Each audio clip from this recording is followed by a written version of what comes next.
अस्सलाम वालेकुम। Rising Pakistan special edition में आपको कहेंगे खुश आमदीद। मेरे साथ हैं मोहम्मद शुएब, मेरे साथ है सबीन फारूक। रमज़ान मुबारक। आपको भी रमज़ान मुबारक। आपका भी रमज़ान मुबारक। हम सबको और आप सबको जो देख रहे हैं रमज़ान की खुशियाँ बहुत बहुत मुबारक हों। ये अल्हम्दुलिल्लाह एक तोहफे की सूरत में अल्लाह ताला ने एक बार फिर हमें रमज़ान का महीना अता फरमाया है।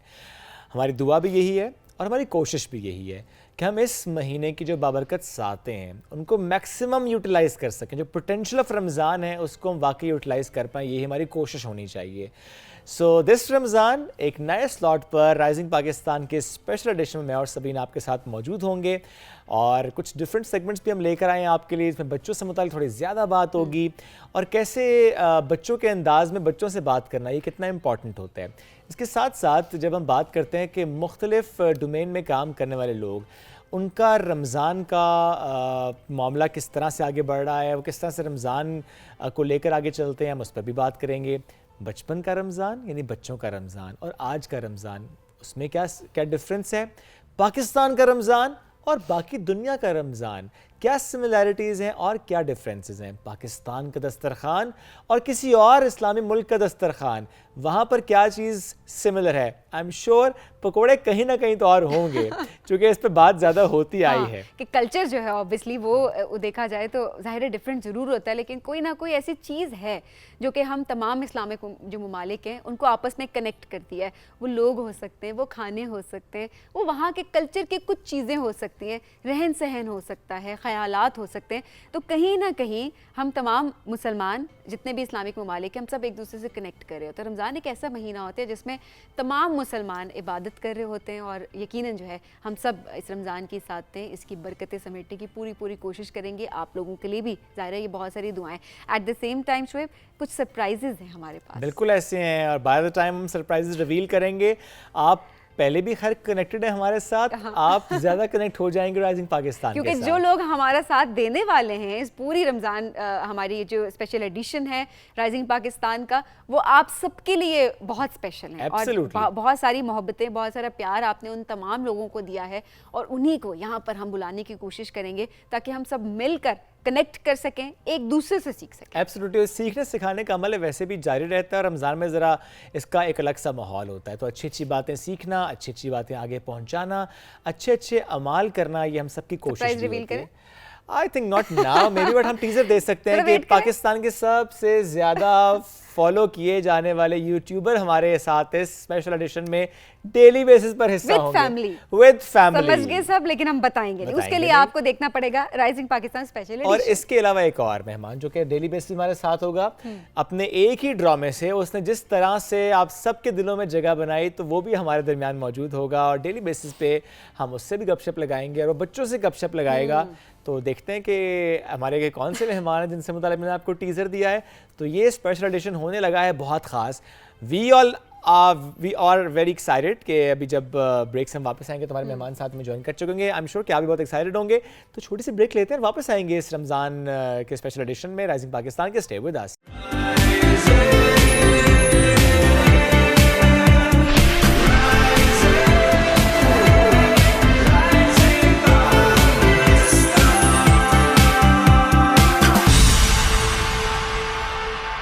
Welcome back. Rising Pakistan special edition में अब सेगमेंट है शीश का रमज़ान। हम रोज़ाना शीश से गपशप लगा भी रहे हैं और आगे भी हम लगाएंगे। तो शीश ने हमें ज्वाइन भी कर ली है। आज हमें ज़रा शीश से पूछना है साइंस एंड टेक्नोलॉजी में जेन ज़ी का कितना इंटरेस्ट है, क्या कुछ करना चाहते हैं। जो कि ठीक है, यूट्यूब रील्स इस दौर में अपनी जगह बनाना ये एक और बात हो गई, बट क्या साइंस से भी उतने कनेक्टेड हैं। जब हम बात करते हैं साइंस की, इमर्जिंग फील्ड्स की, डेटा साइंस की, इस डोमेन में जेन ज़ी किस तरीके से आगे बढ़ रही है और किस तरह से बढ़ना चाहती है, ख्वाब क्या है, करना क्या चाहते हैं। क्योंकि वैसे भी इनका ना गेमिंग की तरफ बड़ा इंटरेस्ट, तो मैंने सोचा कि आज मैं ये सवाल भी रखूंगा। शी अस्सलाम वालेकुम, क्या हाल है? अच्छा जा रहा है रमज़ान? यस माशाल्लाह। डेटा साइंटिस्ट बनना चाहते हैं? यस। साइंस की तरफ कितना फोकस्ड है? साइंस की तरफ फुल फोकस है, मतलब साइंस सब्जेक्ट में अच्छे जा रहे हैं। वैसे ये बड़ी बात है क्योंकि बच्चे जो है ना इस एज में साइंस के सब्जेक्ट से वो भाग रहे होते हैं कि नहीं हमें आर्ट्स की तरफ ले जाएं, हमें साइंस की तरफ ना लेके जाएं। साइंस मुझे बस अच्छी लगती है, हमेशा सारे फील्ड्स ऑफ साइंस। अच्छा, उसमें फिजिक्स भी है, उसमें केमिस्ट्री भी है, एवरीथिंग। सारे मुझे ये कैसे डेवलप हुआ साइंस की तरफ शौक? मुझे तो जब मैं छोटा था तब से ही है साइंस के शौक, साइंस पे ज़्यादा फोकस रहे हैं। Yes. लेकिन साइंस में भी होता है ना कि क्योंकि जैसा बायो भी है, केमिस्ट्री भी है, फिजिक्स भी है, मैथमेटिक्स, तो ये सबसे फेवरेट सब्जेक्ट कौन सा है इसके अंदर? सबसे फेवरेट आईटी? नहीं not IT. Chemistry and Chemistry biology. पसंद है। यस तो वो Chemistry and biology. अच्छा, वो फिर लैब्स में जाके आपको शौक होगा ना कौन सा केमिकल किस में Yeah. ऐड करे तो क्या बन रहा मजा होता आता था है। वैसे। बच्चों के ज्यादा इंटरेस्ट शोएब, हमारे दौर में कहीं मजा आता था, हमें क्या पढ़ाते थे थ्योरी नहीं, बिठा हम के, तो आज जाते के थे। बच्चे अच्छा अच्छे स्कूल में पढ़े होंगे। अच्छा ये भी बड़ी बात होती है कि अब आपका दौर चीज़ वैसे बड़ा अच्छा है इस मामले में कि प्रैक्टिकल ज़्यादा बच्चों को करवाया जा रहा होता है। सो अगर केमिस्ट्री है तो केमिस्ट्री के हम तो याद करके जो फार्मूले हैं ये है वो हम बड़े परेशान होते हैं, लेकिन ऑब्वियसली आपका दौर बड़ा अच्छा है कि आप लोगों को प्रैक्टिकली चीज़ें दिखाई जा रही होती है और आपका इंटरेस्ट होता है, you look forward to that class, right? या बेसिकली जब हम लैब में जाते हैं ना तब तो लाइक उसमें ये होता है कि आपको ऑटोमेटिकली याद हो जाता है जाहिर है। क्योंकि इट्स इंटरेस्टिंग। बिल्कुल ऐसे ही है। वैसे क्या करना चाहते हो आशीष बड़े होके इस साइंस की फील्ड में? डेटा साइंस की तरफ मैंने ज़्यादा डेटा इंटरेस्ट साइंस की तरफ भी कोई चीज़ सोची है कि अच्छा दिस इज समथिंग जो कि और आगे जानी चाहिए, दिस इज समथिंग, ये कोई प्रॉब्लम है या कोई मामला है जिसमें मुझे और काम करना है और बेहतर करना है, what is that one thing? ज़्यादा अभी मुझे उस पे भी है इंटरेस्ट, एस्ट्रोनॉमी जैसे। एस्ट्रोनॉमी पे? yeah, wow, yes. दैट्स माशाल्लाह। Nice, that's different as well. होना चाहिए। सितारों को देख के क्या महसूस होता है? सितारों पे कमल भी डाल दिए, सितारों तक पहुंचना है। या seriously? We should travel to other Yes. Solar systems and Yes. Stuff. Other solar systems. ओए होए होए, Wow. Heavy. I mean, that's amazing. ये बड़ी अच्छी बात है कि आजकल के बच्चों का की सोच कितनी अच्छी आप देखें इस पे उनकी develop हुई वसअत है। देखें सोच की हाँ। कि वो अपने प्लेनेट से भी आगे जा रहे हैं, अपने सिस्टम से भी तो आगे ये जा वो रहे वाली हैं। बात नहीं है, सितारों से आगे जहां और भी हैं तो उस जहां पर जा रहे हैं जेन जी, तो ये वाकई बड़ी बड़ी बात अच्छी है। बात है। और ये जो मिलेनियल्स है ना, ये सपोर्ट करें जेन जी को, बड़ा Please. ज़रूरी होता है क्योंकि हम जब हम ये बात अक्सर कर रहे होते थे कि हमारे बड़े हमें सपोर्ट नहीं करते, वो कहते हैं अच्छा ये किस किस्म के ख्वाब देखें, लेकिन कितने टाइम में देखें क्या कुछ हमारी यंग जनरेशन ने करके दिखाया है। तो अब ये जो जेन जी है इसको अगर हम सपोर्ट करेंगे तो ये उस तरह से सफ़र नहीं करेंगे जैसे हमने सफ़र किया बहुत सारी चीज़ों में, और ये उससे ज़्यादा अचीव करेंगे। बहुत इंपॉर्टेंट चीज़ है। Absolutely. गेम्स बनाने का शौक है? गेम्स मैंने As in डेवलपिंग की developing? हुई है हाँ। पहले खुद, अभी अच्छा। अभी सीख कर लिए। यस। अच्छा। So there is this game called Fortnite. उसमें होता ये है कि डिफरेंट गेम्स होती है, एक मेन गेम होती है और डिफरेंट गेम्स बनाते क्रिएटर्स, मतलब जो खेल भी रहे होते हैं वो भी बना सकते हैं। तो उसमें मैंने कुछ की हुई बनाई हुई। अच्छा, यस। यानी एक मेन गेम है, उसमें अगर आपका इंटरेस्ट है तो उसमें आप अपने हिसाब से गेम डिजाइन कर लेते Yes. हैं और फिर कोई भी वो गेम खेल सकता है। Yep. उसके रूल्स भी शीज के अपने हैं। उसमें बेसिक ये मतलब वो है गन गेम है बेसिकली। तो मतलब जितने भी प्लेयर्स हों, आप किसी को किल कर लो तो आपकी गन चेंज हो जाती है, बुरी भी हो सकती है अच्छी भी हो सकती है। ये है उसका। ओके, बड़ी दैट्स बात है। नाइस। इज इट डिफिकल्ट कि इतनी छोटी एज में इसको, बिकॉज हम एक तो वैसे ही हम गेम डेवलपर्स बड़े कम देख रहे होते हैं, हमारे मुल्क में बड़े कम है, वैसे पूरी दुनिया में देखा जाए तो बड़े कम, इक्का दुक्का आपको लोग कहते हैं स्कोप नहीं है इसमें एंड ऑल दैट। सीखना मुश्किल है क्या, या आगे इसका रुझान मैंने या सेल्फ लर्न इंटरेस्ट की किया था बात? पूरा ये। सॉरी, सेल्फ लर्न किया था मैंने। खुद से सीखा है Yes. आपने सारा? तो Yeah. मतलब आपको मुश्किल नहीं लगा? इसका मतलब इंटरेस्ट अगर आपका हो और आप सीख सकते हो तो आप उसमें आगे एक्सेल कर सकते हैं। किसी चीज़ में इंटरेस्ट ना हो तो फिर फायदा भी नहीं है करने का ना। तो जब इंटरेस्ट होता है तो you obviously get better at it by training and stuff, फिर मज़ा भी आ रहा That's होता है nice. करने का। अच्छा, वैसे आप दोस्तों में क्या डिस्कशन होती है, जो इससे पहले बात हो रही थी ना कि इस सिस्टम से भी बाहर जाना या देखना या सोचना या करना, so do you discuss among your peers? हम इमेजिन कर रहे होते हैं। Okay. वैसे तो हम एक दूसरे से और चीज़ों में बात भी कर रहे होते हैं, लेकिन like yes, imagination what will happen in the future, ये वो हम लोग डिस्कस कर रहे होते हैं एट ऑल टाइम्स। और बाकी बच्चों का भी उतना ही इंटरेस्ट होता है जितना आपका है, या कुछ का किसी और चीज़ में होता है, लेकिन काफ़ी लोगों का होता है like what will happen in the future. जैसे ये डेटा साइंस वाली फील्ड मुझे इसलिए अच्छी लगती है can you because you can predict the future from it. Okay, चीज़ आपने अपनी वैसे टीम बनानी शुरू कर दी अभी? चीज़ की? बचपन के दोस्त होते हैं ना, जैसे हमें याद है हम ये कहते थे अच्छा बड़े होकर ये बिजनेस हम डेवलप करेंगे और इकट्ठे मिलकर, करेंगे। ग्रुप आप इकट्ठे करेंगे सब। खैर बाद में जाके सारे ख्वाब चकनाचूर हो जाते हैं, वो अलग बात है। तो लेकिन इस पॉइंट पे क्या आप लोग भी ग्रुप्स बनाते हैं कि अच्छा इंटेलेक्चुअल फ्रेंड्स हैं सारे, सबके गोल्स हैं और मिल के एक गोल है जो हमने अचीव करना है? मुझे बिजनेस में इंटरेस्ट नहीं है, बट लाइक मेरे पास एक छोटा सा बिजनेस है, वो मेरी ये प्ले स्टेशन होता है ना, उसकी गेम्स होती हैं Okay. CDs। So I buy them when they like उनकी लो प्राइस होती है, then I sell them when they're at high price. तो मैं जो करना है वो ऐसे सेल में करता रहता हूँ, सीडीज, गेम्स वगैरह उसकी PS4 की। अच्छा, थोड़ा सा ये भी बताएं कि क्या पुराने जो साइंटिस्ट हैं जो माजी में जिन्होंने नाम बनाया, स्पेशली अगर हम मुस्लिम साइंटिस्ट की बात करें, उनको भी पढ़ते हैं, उनके बारे में भी सोचते हैं, उन्होंने क्या क्या कंट्रीब्यूट किया इस सोसाइटी में? Oh that's nice. थोड़ा सा कुछ मेरा ख्याल है कुछ नाम हम लेते हैं, कुछ नाम इसलिए भी लेते हैं ताकि हम शीज़ के थ्रू, जेन ज़ी के थ्रू आप तक पहुंचाएं कि हमारे जो इतने नाम हैं जिन्होंने बड़ा कंट्रीब्यूट किया है इन सोसाइटी, उन पर। तो इब्न सीना से स्टार्ट करते हैं। इब्न सीना से मुताल्लिक क्या क्या जानते हैं, क्या कंट्रीब्यूशन रही इब्न सीना की? उन्होंने एनाटॉमी, ह्यूमन एनाटॉमी में बहुत रिसर्च किया था, और उनकी एक बुक थी जो 500 to 600 ईयर्स यूरोपियन एजुकेशन में यूज़ हुई थी, एंड वो उससे ही स्टडी करते होते थे। एंड ऑल्सो उनके जो काम है ना, and his book and his education, उससे ये भी एवोल्यूशन के बारे में हमने ज़्यादा पता किया है। That's nice. तो देखें, अब बल्कि मैं आपसे पूछूंगा इब्न सीना से मुताल्लिक आप क्या क्या जानते हैं, स्पेशली जो बच्चे हमें इस वक्त देख रहे हैं, आप क्या क्या जानते हैं? कोई ऐसी बात जो कि आपको लगता है कि बतानी चाहिए तो आप प्लीज़ व्हाट्सएप कीजिए, ताकि साथ साथ इम्तिहान भी चले ना, कि कुछ बातें शीज़ ने बताई हैं, कुछ बातें आप बताएं, तो इस तरह से हम इतने कम टाइम में एक बड़ी लिमिटेड चीज़ आपको बता Absolutely. सकेंगे। तो बहुत सारे हमारे बच्चे इस वक्त देख रहे हैं, वो भी माशाल्लाह बड़ी टैलेंटेड आप सब हैं, और इनफैक्ट अगर आपने अभी तक रिसर्च नहीं की तो ये सेगमेंट करने का मकसद भी है कि आप अपनी रिसर्च जो है वो करना शुरू कर दें, एंड देन आप हमसे शेयर करें कि आपके पास उस हवाले से क्या नॉलेज है। तो अब ज़रा पूछ लेते हैं, और अल राज़ी बताएं। ही वॉज अ केमिस्ट, और उन्होंने उनकी one of the biggest research he had was about the sulfuric acid. तो that affected his career the most. He was a very good chemist. और chemistry में उनका भी बहुत वो था अप्रोच वगैरह। बिल्कुल, दैट्स नाइस। अच्छा, अगर हम यूँ रखें सवाल के ऑप्टिक्स पे किसने काम किया, अगर हम मुस्लिम साइंटिस्ट की बात करें जिनका नाम ऑप्टिक्स में ज़्यादा से ज़्यादा ऊपर गया और उसकी वजह से फिर हमें इस डोमेन में आगे काम होता नज़र आया, what is that one name? His name is Ibn Haytham. Yes, that's correct.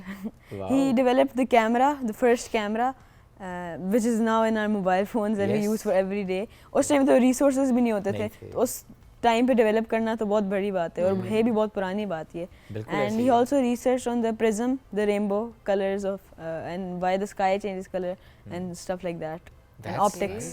Optics पे ज़ाहिर उनका नाम है, और हम इंशाल्लाह जब इन नामों की बात करते हैं, इस फहरिस्त की बात करते हैं जो कंट्रीब्यूटर्स हैं हमारे in the field of science, तो why not another name she's very soon. हाँ कुछ ऐसी ख्वाहिश है इसी तरह से नाम इस डोमेन में भी आगे, जिस तरह ड्रामे में शीज़ का नाम इतना आगे गया, तो उस तरह साइंस की फील्ड में भी शीज़ का नाम आगे नजर आए। ये ख्वाब है, और इसके लिए काम भी कर रहे हो, मेहनत भी कर रहे हो, गोल सेट कर लिया दैट्स है। ग्रेट। कोई मैसेज जो अपने देखने वालों को देना चाहते हो? If you have a dream, stay focused on it and do not get motivated. That's correct, she's. Thank you so much. हम रोज़ाना की बुनियाद पे शीज़ से कुछ ना कुछ बात करते हैं, आप तक ये शीज़ का सेगमेंट लेकर आए हैं। शीज़ का रमज़ान हमारे साथ रहिएगा। हम एक ब्रेक की तरफ बढ़ने, जब ब्रेक से वापस आएंगे तो इस ट्रांसमिशन को कंटिन्यू करेंगे। This is rising Pakistan special addition.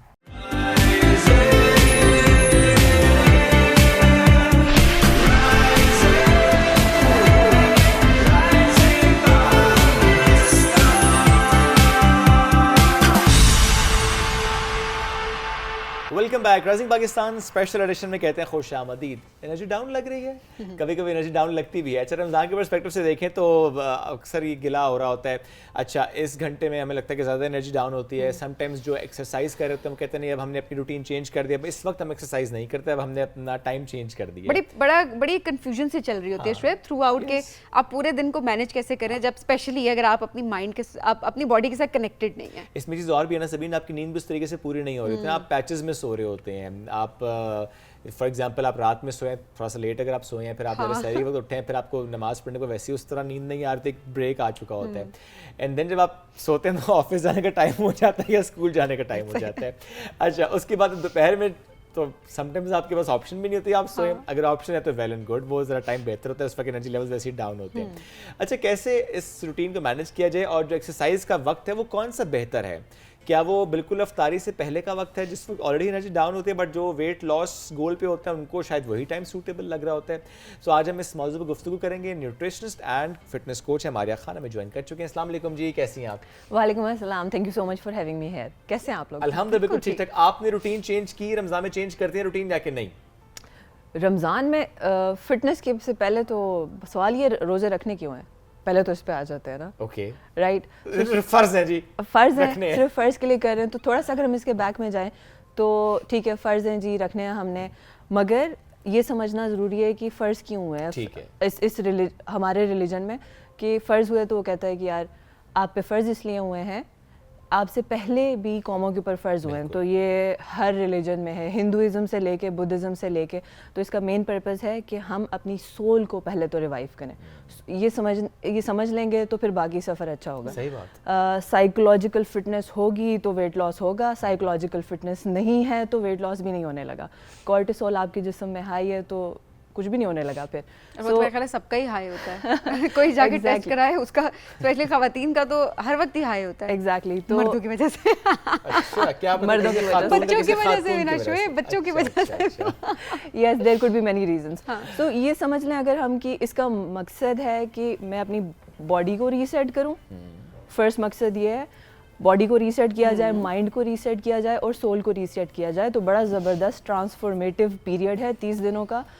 उसके बाद साइंस आ जाती है। साइंस कहती है, साइंस ने ईजाद किया इंटरमिटेंट फास्टिंग को, जिसमें बड़ी अमेजिंग रिसर्च है कि आप कैंसर तक को भी रिवर्स कर सकते हैं।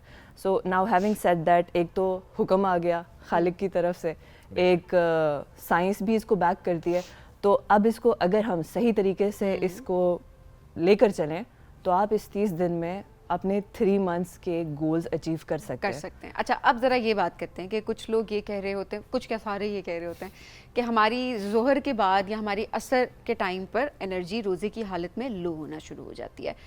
फिटनेस के पर्सपेक्टिव से आप सहरी में क्या क्या चीज़ें खाएं सो दैट पूरा दिन वो आपको एनर्जेटिक रखें? एक जो ट्रेंड है, ये जो एनर्जी आपकी वीक होती है जब भी आप किसी किस्म का टॉक्सिन खा रहे हैं, अच्छा, ये आपके बॉडी के रीसेट का भी तरीका है, एक प्रोटोकॉल है, इसको हम इंटरमिटेंट फास्टिंग साइंटिफिकली उसके साथ हम इसका मुआयना कर सकते हैं। सो इंटरमिटेंट फास्टिंग में प्रोटोकॉल ये है कि आपने अपनी बॉडी को रीसेट करें। रीसेट का मतलब है कि आप इसको क्लीन अल्लाह की बनाई हुए खुराकों से आप इसको नरिश करें, ना कि जो हमारा एक तर्ज अमल है जिसमें हम जब ब्रेकफास्ट करते हैं, जब हम रोज़ा तोड़ते हैं तो शुरू होता है पकोड़े समोसे से, हम टॉक्सिन्स भर रहे हैं। अगर देखें, अगर हमने रोज़ा नहीं रखा हुआ और अफ्तार के वक्त का जो बिल्कुल सेम नॉर्मल दिन में जो एक वक्त आता है वो ब्रेकफास्ट आता है, नाश्ते का वक्त, ब्रेकफास्ट, रोज़ा तोड़ना, राइट। हम कभी नाश्ते में पकोड़े समोसे कचौरियाँ खाएंगे? कभी भी नहीं खाएंगे। अगर आप बिरयानी वैसे खा लेते हैं, लेकिन चलिए एक्सेप्शंस आर ऑलवेज देयर। अच्छा, कश्मीरी जितने भी देख रहे हैं आपको भी पता होगा कि हम नाश्ते में चावल खा सकते हैं हम खा रहे होते हैं, राइट, बट वो साफ सुथरे घर के बने हुए होते हैं ना। ये भी कहाँ लिखा हुआ है कि आपको नाश्ते में ब्रेड, अंडा, पराठा ही खाना है, राइट। सो अच्छा, राइट, साफ सुथरा खाना खाना है, ओके। सो वो फर्स्ट आता है अफ्तार के वक्त, जो हमारा टॉक्सिन से भरपूर खाना है, और सहरी के वक्त निहारी पाए अगर चल रहे हैं तो आपकी एनर्जी डाउन होगी ड्यूरिंग द डे। ये बेस्ट टाइम है। अगर रोज़े को अगर हम फिर देखें, अगर रिलीजन के पर्सपेक्टिव से देखें कि अगर हमें फ़र्ज़ किए गए हैं, तो फ़र्ज़ में तो अभी भी आप अगर सऊदीया में जाएं और वहाँ पे जब अफ्तार होती है तो वो तो वही नबी के दौर का तरीका है कि खजूर होती है, दही होता है, छोटी सी ब्रेड होती है, पानी होता है। तो ये समोसे, पकोड़े, तले हुए, सिरी, पाए, निहारी, इसको अगर आप अवॉइड करें, तली हुई चीज़ों को आप रिड्यूस करें, आप इन 30 डेज़ में मैसिव चेंज देखेंगे, ना सिर्फ अपने साइकोलॉजिकल, इमोशनल हेल्थ में और फिजिकल हेल्थ में भी, मतलब आपकी बॉडी को भी रीसेट करेगा। एक अच्छी सहरी क्या होनी चाहिए?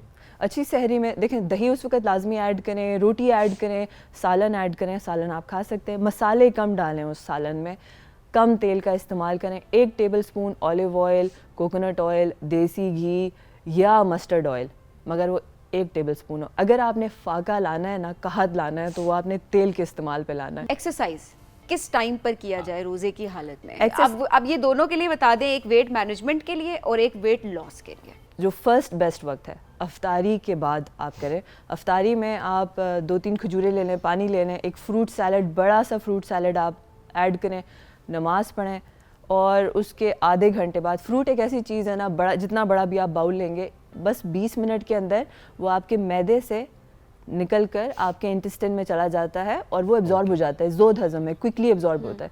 तो उस वक्त आप एक लाइट वर्कआउट ऐड कर सकते हैं, बेस्ट टाइम वो है, फर्स्ट बेस्ट। सेकंड बेस्ट है कि आप मगरिब पढ़कर आधे घंटे बाद खाना खा लें, हेल्दी खाना खाएं जिसमें रोटी हो, जिसमें सालन आप ऐड कर सकते हैं, चावल आप ऐड कर सकते हैं, आप कुछ भी खा सकते हैं, सिर्फ वो कम से कम तेल में पकाओ। ओके, हर चीज़ आप दालें, सालन, कुछ भी खाएं, बस फ्राइड ना हो, ऑयल कम यूज हुआ। ऑयल कम, क्योंकि जब ऑयल ज़्यादा होता है तो खाने की कैलोरीज बढ़ जाती हैं, कैलोरीज बढ़ती हैं तो आप वेट गेन करते हैं, सिंपल सी बात है। कुछ भी चीज़ डीप फ्राइड है वो आपका वेट गेन करेगी, तो उसको उससे इज्तनाब करें। और उसके बाद इशा आती है, इशा के बाद भी आप वर्कआउट कर सकते हैं, मतलब अफ्तार के और डिनर के 2-3 घंटे बाद आप वर्कआउट करें, ये सेकंड बेस्ट टाइम हो जाएगा। ये दोनों बहुत अच्छे टाइम है। बहुत से लोग क्या करते हैं, वो वर्कआउट कर लेते हैं अफ्तारी से 1 घंटा पहले, वो अपनी बॉडी को, ऑलरेडी आपकी बॉडी स्ट्रेस में है, अगर आप काम कर रहे हैं, अगर आप ऑफिस जाते हैं और फिर उधर से वापस आकर एक तो मेंटल स्ट्रेस से आप गुजर के पूरा दिन आपने गुजारा है और आपने फैसला किया है कि अब मैंने जो है अब वर्कआउट भी करना है, वो भी अफ्तारी से पहले, तो 2-3 दिन तक ठीक होगा, मगर आप स्ट्रेस बढ़ा रहे हैं अपनी बॉडी में, कॉर्टिसोल बढ़ा रहे हैं। और अक्सर लोग डिहाइड्रेटेड हो जाते हैं इस पीरियड में, जाहिर सी बात है कि 16 से 18 घंटे आप पानी नहीं पी रहे हैं, तो ये मुज़र भी होता है बहुत से केसेस में। रमज़ान में और क्या किया जाए जनरली अपने हेल्थ के पर्सपेक्टिव से, ध्यान रखने के पर्सपेक्टिव से? क्या रेड फ्लैग्स होते हैं जो कि हमें नज़र आ जाते हैं शुरू में कि अच्छा कहीं गड़बड़ है, टेस्ट करा लेना चाहिए या अपनी रूटीन को चेंज करना चाहिए? कुछ रेड फ्लैग्स नज़र आते हैं जैसे हम फास्टिंग की तरफ आते हैं तो? जब हम फास्टिंग की तरफ आते हैं, देखें, अगर आपको प्यास लग रही है, आप पूरा दिन, आपने पहले देखना है कि यार मेरे पास ये 8 घंटे की विंडो है जिसमें मेरा खाने पीने का मुझे अलाउंस है, तो उसके अंदर मैं 2 से 3 लीटर पानी लाजमी पीऊँ, मैं इसके अंदर 4 से 5 पीसेस ऑफ फ्रूट लाजमी आप ऐड करें, सब्जियाँ लाजमी ऐड करें, उसके बाद रोटी लाजमी खाएं। बहुत से लोग उसमें ये करते हैं कि अब ना मैंने करना है थोड़ा सा लंबा चौड़ा तशद्दुद, एक तो रोज़े भी रखने हैं और अब मैंने करनी है साथ डाइटिंग। और वो डाइटिंग का मतलब ये होता है कि वो क्रैश डाइटिंग होती है, वो क्रैश डाइटिंग होती है। मेरे सामने कितनी बार हुआ है, लोग आके फ्लोर पे गिर पड़े, आप उनसे पूछो जी सुबह आपने क्या खाया था, पता चलता है सुबह मैंने एक एप्पल खाया था, अभी रात के 7 बज रहे हैं, सुबह से एक मर्द, ख़वातीन की बात नहीं हो रही, यानी इतना साइकोज़म बढ़ गया है, जो ख़वातीन में तो था ही ये साइकोज़म, मर्दों में आ गया है कि वो बेचारे भी, मर्द की, हर इंसान की बॉडी को न्यूट्रिएंट्स की, मिनरल्स की, विटामिन्स की ज़रूरत है।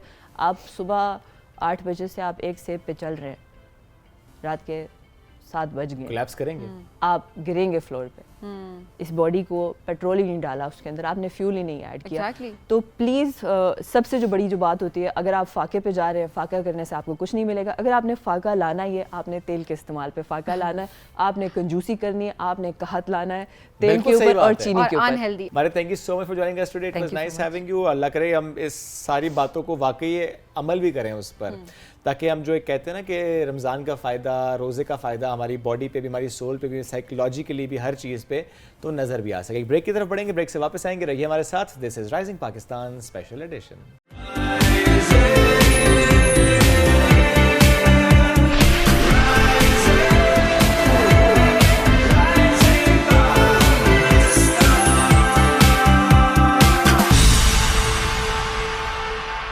Welcome back. Rising Pakistan special edition में एक बार फिर कहते हैं खुश आमदीद। ये बड़ा कॉमन सा है हमारे आसपास कि जब भी किसी के साथ कुछ बुरा होता है हम कहते हैं इसको नज़र लग गई है। इवन अपने साथ भी जब हमारा कोई काम बिगड़ जाता है, हम समटाइम्स अपनी अकाउंटेबिलिटी नहीं करते, अपनी गलतियों पर ध्यान नहीं देते और सिंपल सा एक एस्केप लेते हैं, नज़र लग गई। बाल गिर रहे हैं, नज़र लगी मेरे बालों को, स्किन खराब हो गई, नज़र लगी मेरी स्किन को। बाल, हालांकि आप क्या कुछ कर रहे होते हैं डैमेज अपने बालों को, तो एक पॉइंट आएगा कि आपके बाल गिरेंगे। स्किन, आप इतना मेकअप अगर कर रहे होते हैं या आप अपनी स्किन का ख्याल नहीं रख रहे, कोई ऐसे प्रोडक्ट्स यूज़ कर रहे हैं, तो ऑब्वियसली आपकी स्किन ख़राब होगी। इसी तरह से ज़िंदगी के बहुत सारे मामलात होते हैं जिनमें हमारी अपनी गलतियाँ भी होती हैं, लेकिन उसके एंड पे हम जब काम खराब होता है तो हम कहते हैं ओहो हो नज़र लग गई। इसका मतलब ये कथन नहीं कि नज़र लगती नहीं है, नज़र लगती भी है, लेकिन डिफरेंशिएट कैसे किया जाए कि अपनी गलती है वाकई किसी की नज़र लगे। बिकॉज समटाइम्स ये भी होता है सभी, कुछ लोगों की राय बन जाती है, परसेप्शन डेवलप हो जाती है कि मैं जब उस फलां बंदे के पास जाता हूँ ना, जब मैं उससे मिलता हूँ, उससे बात करता हूँ या अपना कोई भी अपनी सक्सेस शेयर करता हूँ तो वो काम खराब हो जाता है। वैसे होता भी है, I mean it happens, but sometimes नहीं भी होता होगा। सो आज का हमारा यही मौजू है कि जो नज़र लगना, नज़र बद की हम बात करते हैं, डिफरेंशिएट कैसे कैसे करें, कैसे बचें इससे, क्या करें? स्पेशली रमज़ान के महीने में जिस तरह हम कहते हैं माहौल बना होता है, शैतान कैद होते हैं, एक बड़ा पॉजिटिव माहौल आपको आसपास नज़र आ रहा होता है, इस टाइम पे भी अगर आपको ये लगे कि नज़र लगी है तो व्हाट शुड यू डू? इस पर बात करने के लिए मैं ज्वाइन किया मजहबी स्कॉलर राजा ज़िया साहब। राजा साहब बहुत शुक्रिया आपने ज्वाइन किया। राजा साहब, डिफ्रेंशिएट कैसे किया जाए कि अपनी गलती से कोई काम ख़राब हो या कि वाकई नज़र लगी है? जी बिस्मिल्लाहिर्रहमानिर्रहीम। असल में ये बड़ा कॉमन सा ऐसा मिसकंसेप्शन है लोगों के बीच में, और मैं समझता हूँ इसमें दो एक्सट्रीम्स पाई जाती हैं। एक ये जो कहते हैं नज़र बद कुछ भी नहीं होती, और एक एक्सट्रीम ये है कि हर चीज़ नज़र बद होती है। तो अपनी भी इनकॉम्पिटेंस जो है ना वो सारी नज़र बद के हवाले कर देते हैं। तो देखें, इन दोनों चीज़ों के बीच में जो फ़र्क है वो नबी करीम सल्लल्लाहु अलैहि वसल्लम ने बताया। आप सल्लल्लाहु अलैहि वसल्लम जब दुनिया में आए तो आपने नबूवत के फ़ौरन बाद लोगों के जितने भी सुपरस्टिशंस थे ना उनको डिस्पेल किया। मिसाल के तौर पे एक दफ़ा आप सल्लल्लाहु अलैहि वसल्लम के बेटे की वफ़ात के ऊपर सूरज ग्रहण हो गया, तो लोगों ने कहा देखो देखो ये तो नबी के बेटे की वफ़ात हुई तो आज तो सूरज भी रो रहा है और देखो आसमान की हालत ये है। आपने कहा ऐसा कुछ भी नहीं है। आपने कहा ये जो सूरज का ग्रहण हुआ है ये एक नेचुरल फिनोमेना है, इसका ताल्लुक कतन किसी की ज़िंदगी या मौत के साथ नहीं है, तो प्लीज़ इसको आपने उस सुपरस्टिशन को जो ना डिस्पेल किया। इसी तरह से लोग कुछ और चीज़ें करते थे। मिसाल के तौर पे वो कुछ परिंदों को उड़ा के ना मतलब किसी डब्बे के नीचे या किसी टोकरी के नीचे उनको रखते थे और फिर उसको उठाते थे। तो अगर मिसाल के तौर पे परिंदे राइट साइड पे गए हैं तो ये उनका इस्तिखारा होता था उस ज़माने का कि जी अगर राइट पे गए हैं तो फैसला येस हो गया, अगर लेफ्ट पे गए हैं तो फैसला नहीं होगा, और अगर ऊपर चले गए तो फिर दोबारा आप उसको रिपीट करेंगे। सो उनके यहाँ बहुत सारी सुपरस्टिशंस थी। जिस तरह आज भी हमारे माशरे में कहते हैं जी वो काली बिल्ली रास्ता काट गई तो सीढ़ी के नीचे से नहीं गुजरना, तो अगर नमक गिरा दिया तो ये हो गया। तो लेकिन जब नज़र बद की बात आई तो आप सल्लल्लाहु अलैहि वसल्लम ने फरमाया अल ऐन हक, यानी नज़र बद जो है ये हक है। इसका ये मतलब हुआ कि वाकई में कभी कभार लोगों की नज़र लग जाती है और अपनी भी नज़र लग जाती है। अच्छा, इसके पीछे भी वजूहात कई हैं। यानी ज़्यादातर उलमा की राय ये है कि नज़र लगने की वजह ये होती है कि एक हासिद की नज़र है, लेकिन ये वाहिद वजह नहीं है नज़र लगने की। कभी कभार इंसान किसी को पॉजिटिवली भी अप्रिशिएट कर रहा होता है तब भी नज़र लग जाती है, कभी कभार इंसान को अपनी नज़र भी लग जाती है। अच्छा, लेकिन उसमें जो फैक्टर है ना जिसकी वजह से नज़र लगती है वो ये होता है कि इंसान तारीफ़ करता है और अल्लाह को बीच में इन्वॉल्व नहीं करता, यानी माशाअल्लाह नहीं कहता, ला हौला वला कुव्वता इल्ला बिल्लाह, अल्लाहुम्मा बारिक लहू, अल्लाहुम्मा बारिक लहा, कोई ऐसे कलिमात अदा नहीं करता किसी चीज़ को अप्रिशिएट करने के बाद।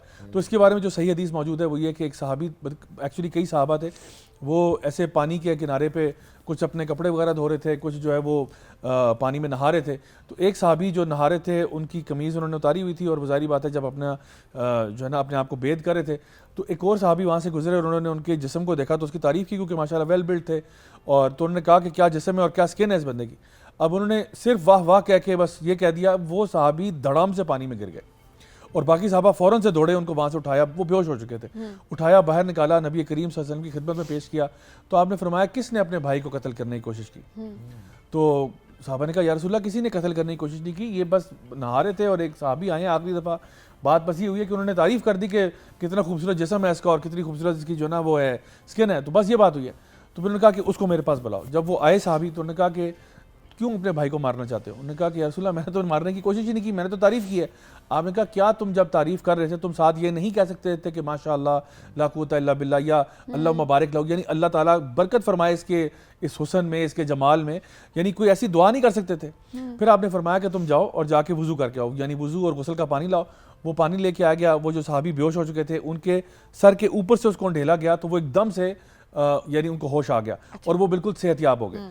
अच्छा, अब ये एक तरीका है जो हमारे उलमा बयान करते हैं कि यानी क्योंकि ये हदीस से साबित है कि अगर आपको पता हो कि नज़र किसकी लगी है तो उसके गुस्ल का पानी इस्तेमाल करके वो डाला जाए। सब अलामात क्या होती हैं जिससे आप ये आइडेंटिफाई कर सकते हैं कि हाँ आपको वाकई नज़र लगी है?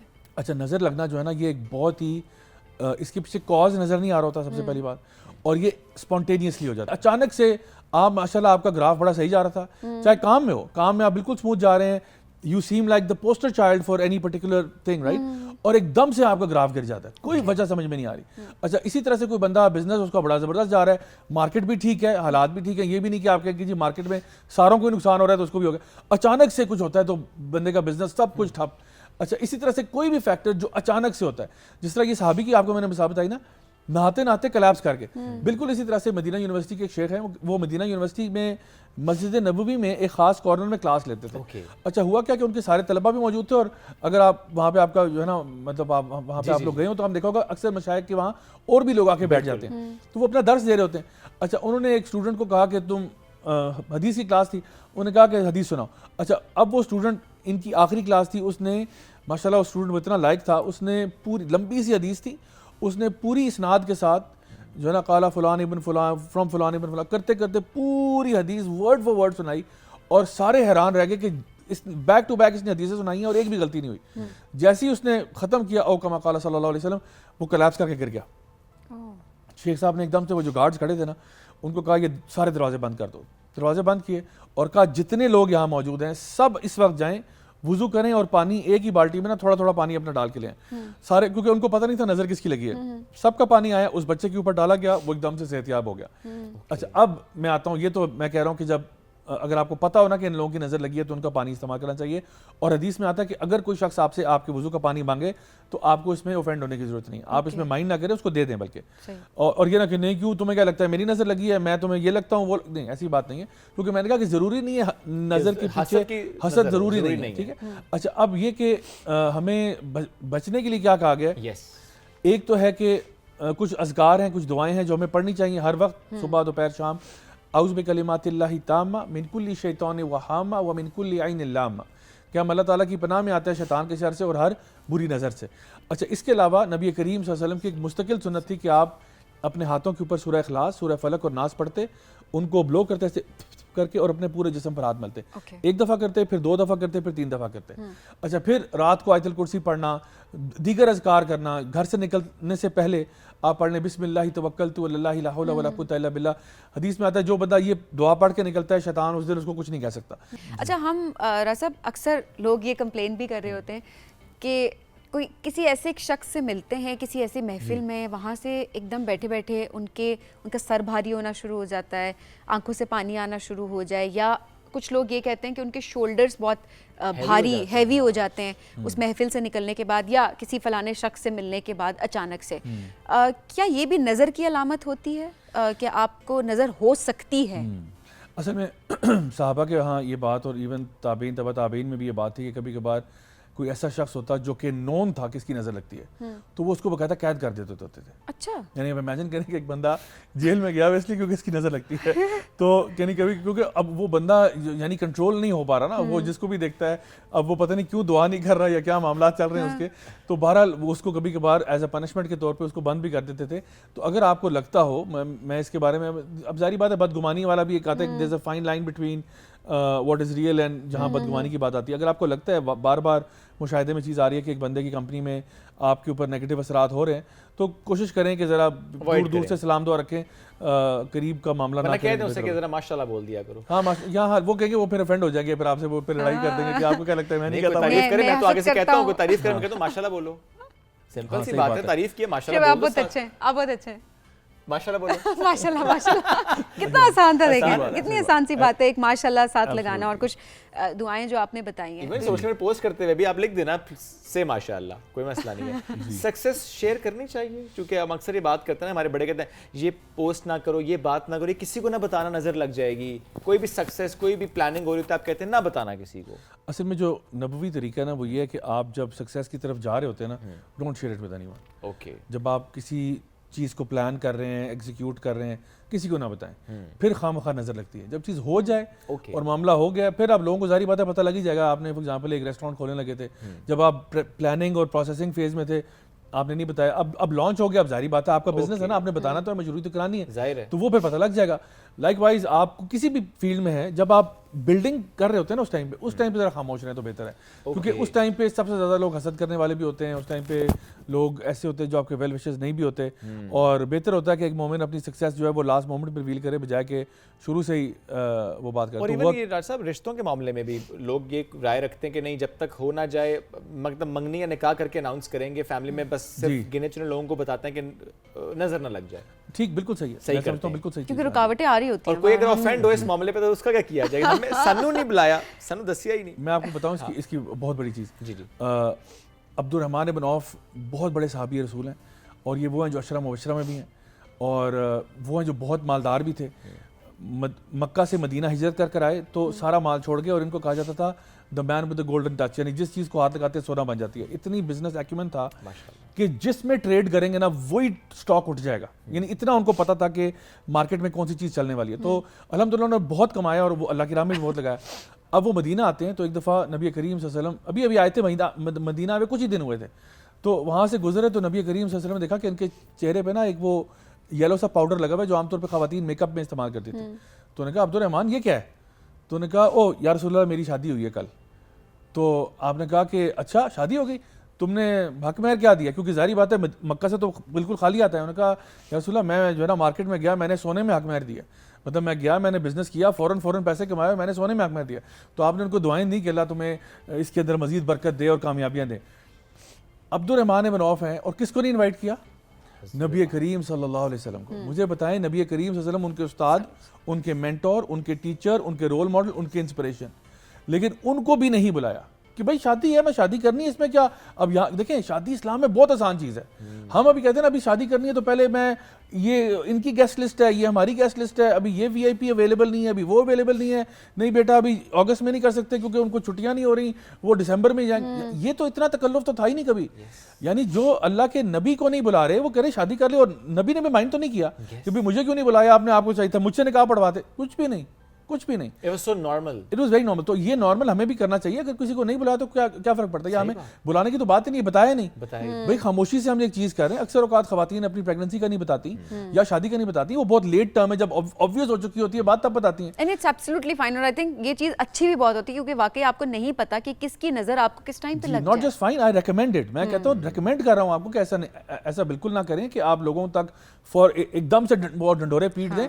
खामोशी से आराम से अल्लाह से रुजू करें, दुआएं करें, अल्लाह ताला से दुआ करें अल्लाह ताला हमारे इस फैमिली में बरकत डाल, हमारे काम में बरकत डाल, हमारे बिजनेस में, हमारी एजुकेशन में, पढ़ाई में, वो सारी चीज़ों की दुआएं करें। और बस एंड में जब सक्सेस हो जाएगी तो बता देना उसको। Success will make it's noise itself. ये तो बड़ा ज़रूरी है। ऐसा बहुत शुक्रिया साथ मौजूद थे। बड़ा इंपॉर्टेंट मौजूद जिसमें हम बात कर रहे थे कि कैसे आप डिफ्रेंशिएट कर पाते हैं कि अच्छा वाकई नज़र लगी है या कि अपनी कोई गलती है। दूसरी बात है कि क्या एहतियात है जो आपने करनी है। अगर आपको लगता है कि किसी की नज़र लगी है तो इट्स ओके, मांग लें उससे वजू का पानी, इट्स परफेक्टली फाइन। और देने वाले भी प्लीज ऑफेंड ना हो, आप बिकॉज़ दे बरहक दें, है ये। क्योंकि सिर्फ हसद की नज़र नहीं लगती है, समटाइम्स वैसी नज़र लग जाती है। आपको अपनी नज़र लग सकती है, अपने फैमिली मेंबर्स की लग सकती है, अपने दोस्तों की लग सकती है, किसी की भी लग सकती है।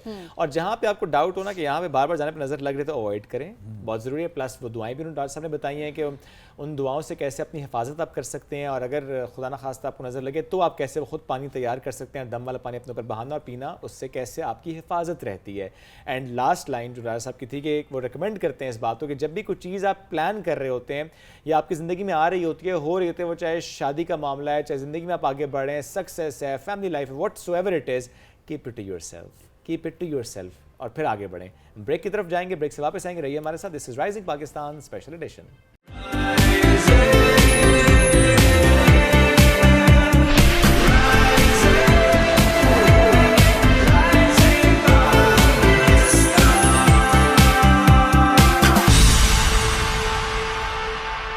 वेलकम बैक जी राइजिंग पाकिस्तान स्पेशल एडिशन में आपको कहेंगे खुश आमदीद। और बड़ी रौनक लगी है हमारे सेट पे इस वक्त। और ये जो छोटी सी ये जो इनसे हम यहाँ रोकने की इनको कोशिश करेंगे, बड़ा मुश्किल काम है इनको रोकना, लेकिन फिर भी ये छोटी सी दुआ हमारे साथ मौजूद है और ये बड़ा सरप्राइज है ना। कि दुआ बैठी हुई है एक जगह। दुआ जो है उसको बिठाना जरा मुश्किल है। दुआ उन्होंने कहा नहीं मैं नहीं। That's perfectly fine. हम डेली बेसिस पे बात कर रहे होते हैं अर्शद रील्स की, उनके वीडियो पैगामात की सूरत में नशर भी कर रहे होते हैं, हम उस पर बात भी कर रहे होते हैं।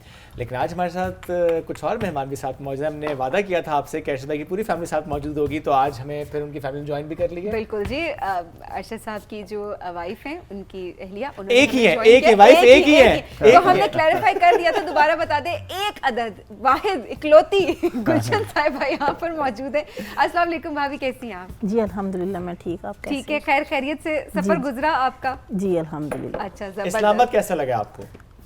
बहुत अच्छा, बहुत अच्छा लगे। और ये दुआ की शरारतें साथ साथ जारी हैं, हमारी गपशप भी साथ साथ जारी है। लेकिन हमने जिस तरह आपसे वादा भी कर रखा है कि हम रोज़ाना की बुनियाद पर जिस तरह अर्शद भाई ने कहा था, हम उसी तरह उस सिलसिले को लेकर चल रहे हैं कि हम एक पैगाम की सूरत में आगाज़ करें। तो आज का हमारा मौजूद भी है वालिदैन की इज़्ज़त। तो आपको पहले हम वीडियो दिखाते हैं ज़ैनब के पापा की, दुआ के पापा की, मोहम्मद के पापा की। तो पूरी फैमिली की वीडियो आपको दिखाएंगे, उसके बाद हम उस मौजूद पर बात करेंगे।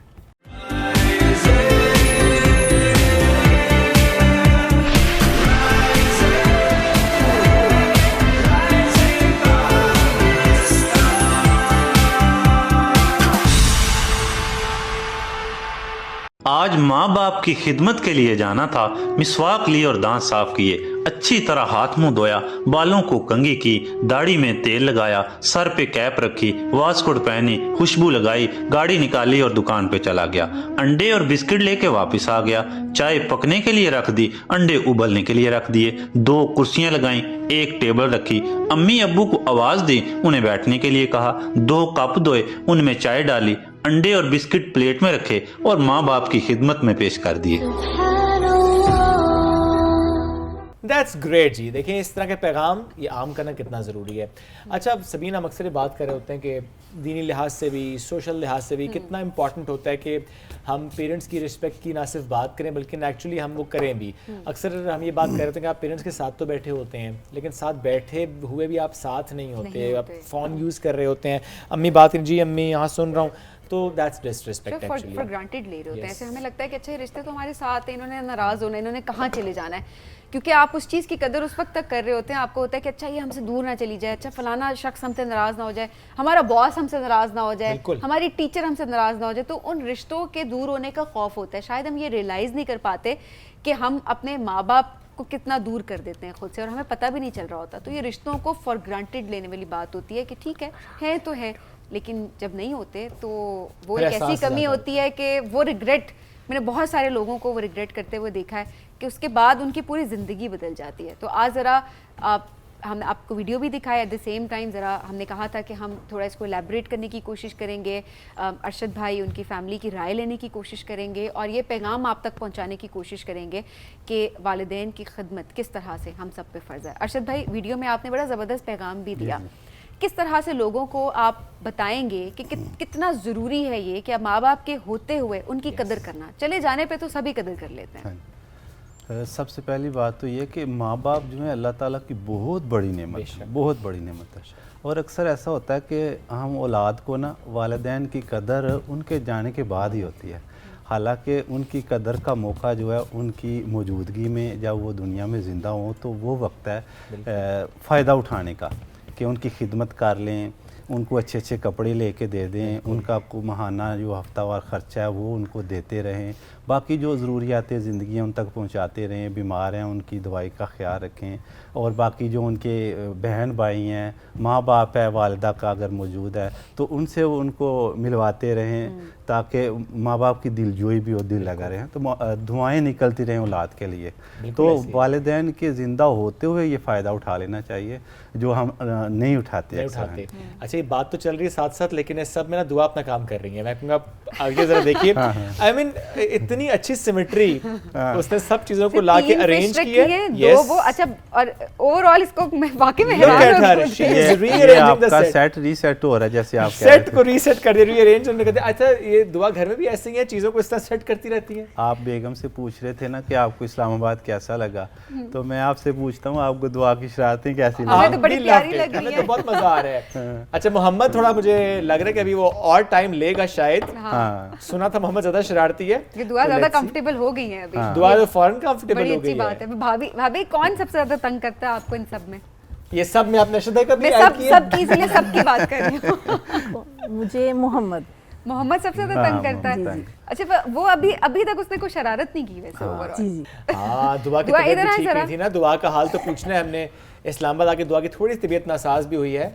किधर है माइक? जी, दुआ से बात करने की हम कोशिश करते हैं, कोशिश ही हम कर सकते हैं।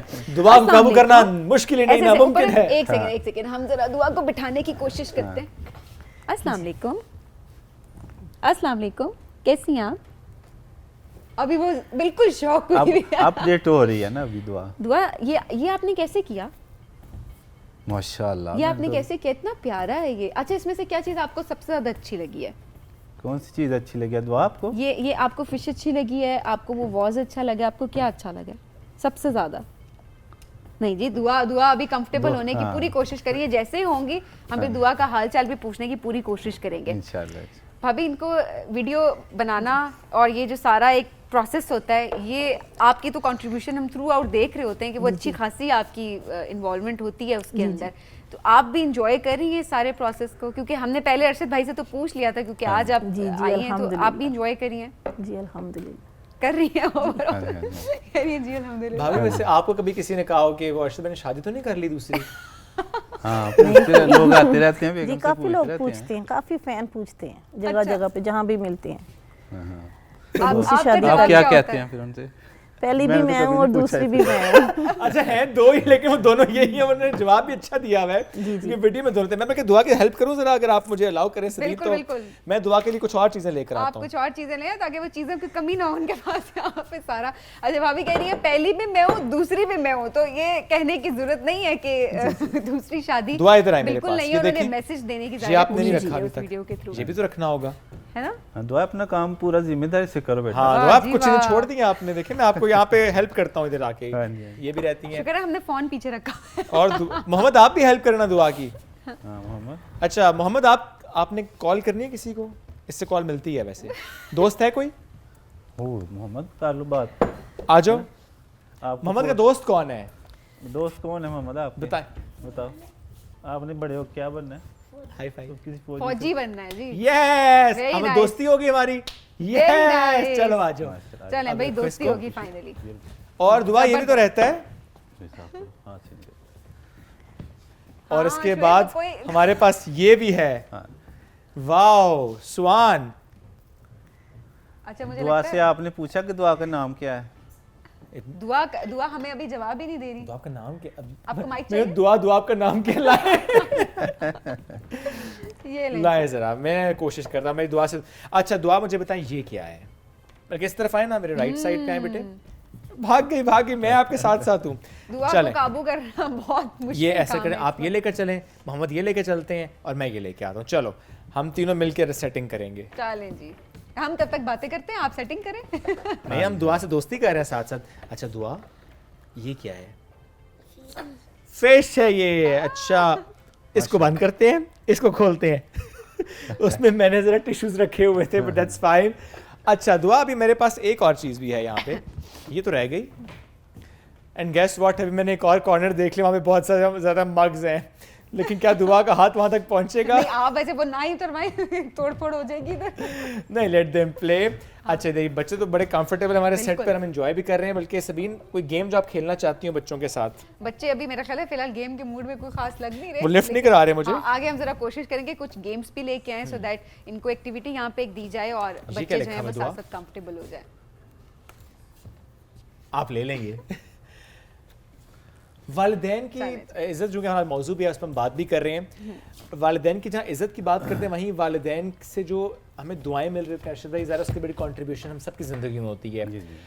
कोई रिग्रेट है आपका वालिदैन को ले करके? किसी वक्त आपको लगा हो कि शायद रवैया ठीक नहीं था आपका, कभी आपको लगा हो कि मैं ज़्यादा एक्सप्रेस कर सकता था और मैंने नहीं किया? कोई ऐसी चीज़ जो आप सोचते हो?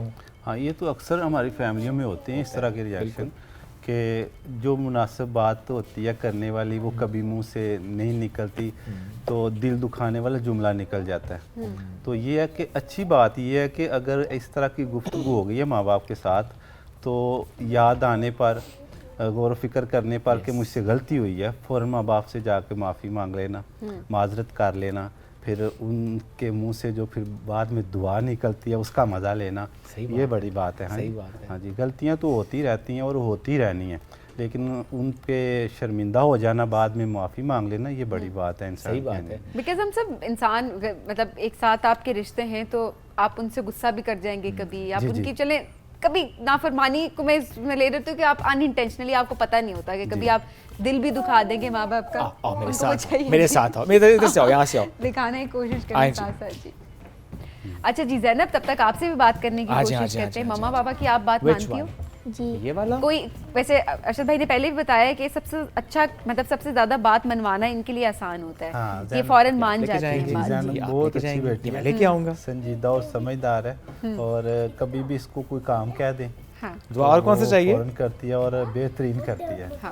और जब हम चाहिए? कंटेंट बना रहे होते ये हैं लो। उसमें भी इसके साथ काम करना बड़ा आसान है बनिस्बत दुआ और मोहम्मद के। उन दोनों वो वाकई लग भी रहा है, वो हाँ, थोड़े और से बेगम हैं के भी, हाँ। वो थोड़ा बेगम के भी। बेगम- ये बात बेगम के साथ भी काम करना मुश्किल है। भाभी एक शो पहले शो में अरशद भाई ने आके ये कहा था कि बड़ा मुश्किल भी होता है आपके साथ भी कंटेंट बनाना। उन्होंने कहा था लेकिन आपने उनके सामने ये नहीं कहना क्योंकि उन्होंने खुद कह दिया है, तो मैं आपसे हम पूछ लेवरेज ले सकते मेरे हैं। मुंह वाकई से से मुश्किल निकल होता गया। है? जी जी कह रहे मेरे मुंह से निकल गया, अब तो गए आप। भाभी मुश्किल होता है, क्या चीज़ आपको मुश्किल लगती है? ये क्या ऐसी इंस्ट्रक्शंस देते हैं जो फॉलो नहीं हो पा रही होती? बेगम के शायद ज़हन में ना हो, जब मैं कोई जुमला कहता हूँ ना कि इसको ना इस अंदाज में ज़रा कहें, ओके, वो ज़रा वो लहजा बनाना बेगम के लिए मुश्किल होता है। अच्छा कोई एक अल्फाज लाइन, याद कोई हो एक जाते हैं। लाइन ऐसी जो कि ये बोल रही आपके नहीं, इनको इसको ऐसे नहीं आपने कहना, इसको इस तरीके से आपने कहना है, कोई एक लाइन। हाँ, एक अभी हम सुबह ही वीडियो देख रहे थे, उसमें वो स्टार्ट में आपने कहा था ज़ैनब के पापा घर में मेहमान आए हुए हैं, कुछ पकाने के लिए ले आए। तो इसको कहना था ज़ैनब के पापा घर में मेहमान आए हुए हैं, कुछ पकाने के लिए ले आए। तो इस तरह थोड़ा लहजे में नहीं कहा जा रहा था। तो बेगम भाभी ने कैसे बोला था? भाभी कैसे बोला था आपने जब गलत बोला था तो? हाँ, मैंने ऐसे कहा था ज़ैनब के पापा घर में मेहमान आए हुए हैं, जाएं कुछ पकाने के लिए ले आएं। और आप क्या चाह रहे थे, किस तरह बोलना है? इसी तरह? हाँ नहीं, इस तरह नहीं था बोला, अभी बेगम नहीं मानेगी। थोड़ा सा डिफरेंस आ गया। वो दिखानी पड़ेगी ना वीडियो, ओके, ताकि जहन में आ जाए किस तरह बोला। अच्छा वो कह रहे थोड़े पोलाइट वे में बोलने के, जो मुझे नजर आया वो और फिर वो जब होता है ना, असल बेगम के रूप में। हाँ हाँ, क्योंकि बार बार जब रीटेक करने के बावजूद भी नहीं ना होता, फिर मैं कहता हूँ चलो जो भी है बिस्मिल्लाह। हाँ हाँ, तो बहरहाल ये कि किसी मैं अगर कुछ नहीं ना कर सकता और मुझसे करवाया जा रहा है, तो फिर उसकी मेरे रोल की ज़रूरत भी है, तो फिर भाई मैं जिस तरह कहूँ कबूल कर ले। सही बात है। तो बेगम के साथ थोड़ा इस तरह का ताउन करना पड़ता है। तो भाभी आप फिर क्या कहती हैं नॉर्मली, ज़ैनब के पापा या दुआ के पापा? हाँ, क्योंकि हम ना वीडियो बनाते हैं तो वीडियो में आती है ज़ैनब। सही है। तो जितने वीडियो में बच्चे आते हैं उनमें बड़ी ज़ैनब है। तो हमारे कल्चर में भी ये चीज़ है कि बड़े बेटे या बड़ी बेटी के नाम से बीवियाँ शोहर को पुकारती हैं। तो बेगम इस वजह से ज़ैनब के पापा कह ज़ैनब के पापा। और वाकई दुआ कभी एतराज़ करती हैं इस बात पे, या अभी छोटी है, इसको पता नहीं है इन बातों का? नहीं, कभी दुआ ने नहीं कहा, कभी नहीं कहा कभी भी। अच्छा, वो तो वैसे वीडियो में कह देते हैं कोई इस तरह वो तो आप उसे बताते हैं, फिर वो दुआ कहती है और फिर वो वीडियो कंटेंट आगे से बन जाते हैं। हाँ। भाभी कोई ऐसी वीडियो जो कि आपको याद हो कि वो बहुत ज़्यादा टाइम लगा था उसे बनाने में, चूँकि रीटेक्स थे या बच्चों की वजह से, किसी वजह से भी, कौन सी ऐसी वीडियो थी? कोई एक वीडियो बता दें, मेरे ख्याल में हर वीडियो ही है। क्यों बेगम 4-5 घंटे लग जाते हैं ये 30-35 सेकंड की वीडियो बनाते हुए। ओके। तो पहले एक बात हो रही थी ना, दुआ ज़ैनब के पापा कहते हैं तो दुआ वो एतराज़ नहीं करती, तो दुआ एतराज़ नहीं करती, लेकिन जब वीडियो सर्च करती ना यूट्यूब पे, सही, तो ये नहीं कहती अरशद रील चैनल आ जाए, कहती है दुआ के पापा की वीडियो, दुआ के पापा की वीडियो वो आगे आ जाती है वीडियो। Wow, that's nice. भाभी माशाल्लाह 2 साल, हम इससे पहले भी अरशद भाई से बात कर रहे थे कि 2 साल में जिस तरह यूट्यूब पे माशाल्लाह आप लोगों की पूरी फैमिली और जिस तरह से आप लोगों का कंटेंट क्रिएट हो रहा है, अरशद भाई के रवैये में कोई तब्दीली आई है? नहीं, अभी जरा मैं सी भी खामोश रहूंगा, बिल्कुल भी तसल्ली नहीं। से कह हाँ, लें। आप बिल्कुल खामोश हैं, जैसे वो भाभी से पहले बात थे वैसे ही करेंगे। अब बिल्कुल भी नहीं आई। कभी किसी और ने कहा हो कि अरशद भाई अब वैसे नहीं है, वो थोड़ा सा करते हैं, बदल गए हैं। जो कोई अक्सर लोगों खानदान की के बातें किसी बंदे होती ने हैं। कहा हो, किसी किसी और ने भी नहीं। किसी ने भी नहीं कहा, मतलब बल्कि- रवैये में कोई तब्दीली नहीं आप। बल्कि कल भी हम एक जगह थे हॉस्पिटल में, सही, तो वो हॉस्पिटल के ऑनर मुझसे कह रहे थे अपने आप को थोड़ा बदलें यार। गुस्सा किया करें क्या? मैं की कर ली ऐसी की बन जाइए।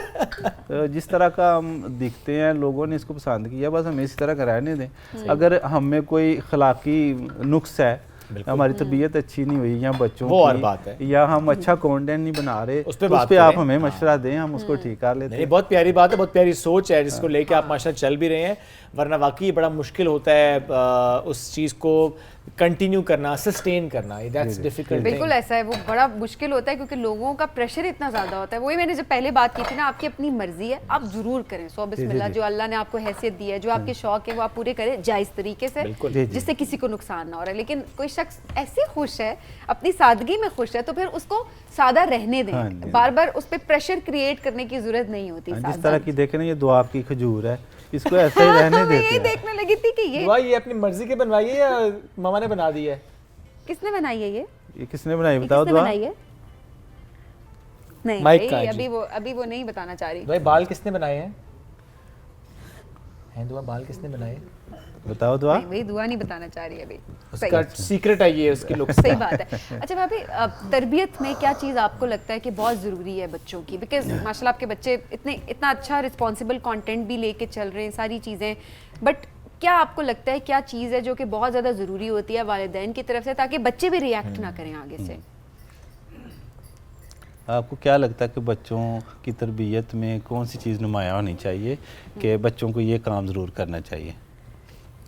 सभी होनी चाहिए बच्चों में, सभी अच्छी आदतें होनी सभी चाहिए। आदतें अच्छी होनी चाहिए बच्चों में। हम अक्सर कोशिश करते हैं कि ये तो है ना, नमाज फ़र्ज़ है, रोज़ा जो है वो फ़र्ज़ है, बाकी जो इबादत हैं वो तो चीज़ें चलती रहती हैं। मुसलमान आज ना पढ़ेगा कल तो पढ़ेगा, सही बात है। 5 हैं तो 5 नहीं पढ़ेगा 2 तो पढ़ेगा, तो ये तो चलती रहती हैं चीज़ें। और ज़्यादा हमारी कोशिश होती है कि बच्चों को वालिदैन की खिदमत बताई जाए, सिखाई जाए, उनको करके दिखाई जाए। अच्छा, बड़ा इंपॉर्टेंट है। देखें, आप जिस तरह अपने वालिदैन की इज़्ज़त करते हैं, जिस तरह भाभी करती हैं अपने वालिदैन की इज़्ज़त, जो जिस तरह से आप रवैया रखते हैं बच्चों के ग्रैंड पेरेंट्स के साथ, तो बच्चे वो चीज़ अडॉप्ट कर रहे होते हैं। मैं खुद अपने वालिदैन के हम कपड़े लेने जाते हैं तो बच्चों को साथ ले जाता हूँ। जूते कभी लेने जाते हैं, वो खर्चा देना हो तो इनके सामने देते हैं, और इनको खुद कभी कभार कहता हूँ मेरे पाँव दबाओ या कंधे दबाओ, ताकि ये सीखें कि वालिदैन की खिदमत करनी चाहिए। तो जब वो वक्त आए खिदमत का तो वो करें भी हैं। तो ये इन चीज़ों का ख्याल रखना चाहिए हमें, वालिदैन की खिदमत और घर अपने का ख्याल है जो। ठहरे, मैं दुआ आपकी हेल्प करता हूँ। हेल्प कर दें आप प्लीज, ताकि उसको लग ना जाए। मोहम्मद ने कर ले, मोहम्मद ले आ जाओ जी, आ जाओ। अब मेरा ख्याल है दुआ की सिमेट्री जो है ना, मेरा ख्याल है इफ्तारी का टाइम हो रहा है, उसका सेट लगाया जा रहा है। तो दुआ अपने हिसाब से उसको एडजस्ट करिए। वैसे ये किचन में कोई शरारतें करते हैं तीनों? जी जी, मोहम्मद करता है। मोहम्मद करता है। ये मोहम्मद तीनों कहता बच्चे है खुद। आटा मुझे गूंद दो, रोटी मैं खुद बनाऊंगा। जी जी, फिर Really? पका के ना इतनी सी रोटी लेके आता है, पापा जी ये चखो मैंने बनाई है। ऐसे, लेकिन ये कितनी अच्छी बात है ना, अपने बेटों के अंदर भी ये सेंस लाना, इस चीज हाँ। को ऐड करना कि नई जिम्मेदारी उनकी भी है। हाँ। अक्सर अर्शद भाई आपकी वीडियोस हम देख रहे होते हैं, आप भाभी की हेल्प कर रहे होते हैं, इस्त्री करने में, बाज़ औक़ात खाना पकाने में, चीजें करने में। तो ये एक बड़ा इस्लाम हाँ। बड़ा हमारा प्यारा अक्सर मजहब ना है। मर्द समझते हैं कि नहीं ये काम मेरे वाला नहीं, ये तो औरत वाला है। सही बात है, तो जब बेगम उठेगी कर लेगी। सही बात है। तो ये नहीं है जहन में हमारे दीन ने में, बल्कि कोई काम औरत के ज़िम्मे नहीं लगाए कि ये झाड़ू सिर्फ औरत नहीं लगाना है, आटा सिर्फ औरत नहीं गूंदना है, बल्कि होटलों में देखें मर्द कर रहे हैं काम। वो कोई भी नहीं कह रहा कि जी आप खिलाफ फितरत काम कर रहे हैं या दीन के घरों में खिलाफ नहीं कर रहे हैं। हाँ, सिर्फ घरों में करते हुए वो अकड़ थोड़ी दिखाते हैं कि नहीं जी ये बीवी उठ के करेगी सारे काम। तो भाभी वैसे कितना हेल्प करते हैं अर्शद भाई जी, घर में वीडियोस के अलावा? नहीं नहीं, ये पूरी हेल्प करते हैं मेरे साथ। कोई ऐसी चीज़ जो आप कहती हो कि ज़ैनब को आप बना के खिलाएं? जी, रोटी कहती हूँ बना के देते हैं, सब रोटी कुछ गोल बना लेते बनती हैं। है ना, अच्छा। इसलिए कहते हैं। क्या बात है, वैसे ही बड़ी- अर्शद भाई गोल रोटी बनाते हैं, बल्कि हम यूं करेंगे किसी दिन यहीं पे जरा रोटी बनवाते हैं है ना, वो तो हमने आगे सोचा हुआ है ना, हम हमने एक अपने सेगमेंट जरा कुछ सोचा भी हुआ प्लान है। करते हैं कुछ आ ऐसा जाए जी, कि वो मेरा बड़ा माइक किधर अच्छा हो गया? जाएगा। हाँ मोहम्मद, एंजॉय कर रहे हैं आप? जी, सबसे ज़्यादा क्या एंजॉय कर रहे हैं? ये दुआ की शरारतें एंजॉय कर रहे हैं आप? मेरे पास आ जाओ। मेरे झूला झूला एंजॉय कर रहे हैं? झूला तेज लिया आपने अभी तक? अब तेज लेके दिखाएं ना मुझे, देखते हैं मोहम्मद तो तेज झूला लेते हैं कि उसके बाद नहीं गिरता सवीन, इट्स सेफ। आपने बचपन में झूला नहीं लिया क्या? देखे ना मजे से झूला ले रहे हैं। ऑलराइट जी, माशाल्लाह। अच्छा भाई कोई मैसेज जो आप हमारे व्यूअर्स को आज के शो के एंड पे देना चाहते हो? वालिदैन की खिदमत से हाँ, मुतालिक। वालिदैन की खिदमत के हवाले से मैं बच्चों को ये मैसेज दूंगा कि आप लोग अपने वालिदैन की खिदमत करें उनके ज़िंदा होते हुए। एब्सोल्युटली। बाद में वो चावल पका के तकसीम करने से बेहतर है कि वो चावल पका के उनकी ज़िंदगी में उन्हें खिलाए जाएँ और उनकी खूब खिदमत की जाए, क्योंकि जब वो ज़िंदा हैं तो आप उनकी खिदमत करेंगे तो वो जिस जज्बे से, जिस कैफियत से वो दुआ उनके दिल से निकलेगी वो आपको लग जाएगी जिस तरह हमें लग गई है। तो ज़िंदगी में उनके मौजूद होते हुए उनकी खिदमत करें, ये मेरा मैसेज है आज के लिए। बड़ा खूबसूरत मैसेज और वाकई में कितनी डीप बात है ये, कितनी गहरी बात है जो उन्होंने की है कि बाद में चावल बनाकर दुआ करके तकसीम करने से बेहतर ये है कि आप उनकी ज़िंदगी में कोशिश ये करें कि उनको जितना उनको खिला सकते हैं, जितनी उनकी खिदमत कर सकते हैं, जितनी उनकी ख्वाहिशात पूरी कर सकते हैं, वो बहुत इंपॉर्टेंट है। और ये चीज़ें हम रियलाइज़ नहीं कर रहे होते और ये वो बात के रिग्रेट्स होते हैं जो रह जाते हैं, ये पछतावे हैं और ये फिर ये पूरी ज़िंदगी का पछतावा है, ये कहीं जाने वाला नहीं है फिर। बिल्कुल ऐसे, बहुत शुक्रिया, बहुत शुक्रिया। और दुआ की सेहत अच्छी रहे, बल्कि सबकी सेहत अच्छी रहे, हमारी दुआ भी है। दुआ दुआ अल्लाह Hello. करे आपको हमारी दुआ लग जाए। हाय, दुआ के लिए तो बहुत सारी दुआएं हैं, पूरी कौम की दुआएं दुआ के लिए, क्योंकि बहुत से लोग दुआ की वजह से वीडियोस देख रहे होते हैं। एनीवेज, हम एक ब्रेक की तरफ बढ़ेंगे, ब्रेक से वापस आएंगे, रहिए हमारे साथ। ये राइजिंग पाकिस्तान स्पेशल एडिशन।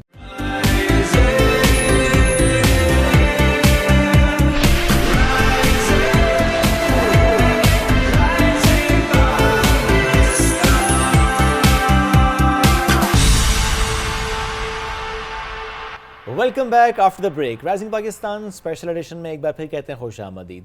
यूँ तो पाकिस्तान में भी जब आप नॉर्थ टू साउथ ट्रैवल करें तो गिलगित बल्तिस्तान, कश्मीर, केपी, पंजाब, सिंध, बलूचिस्तान जैसे सब ट्रैवल करते हैं, आपको दस्तरखान का एक नया रंग नज़र आ रहा होता है। यानी ठीक है हमारे खाने, लेकिन उसमें भी आपको वैरायटी नज़र आ रही होती है।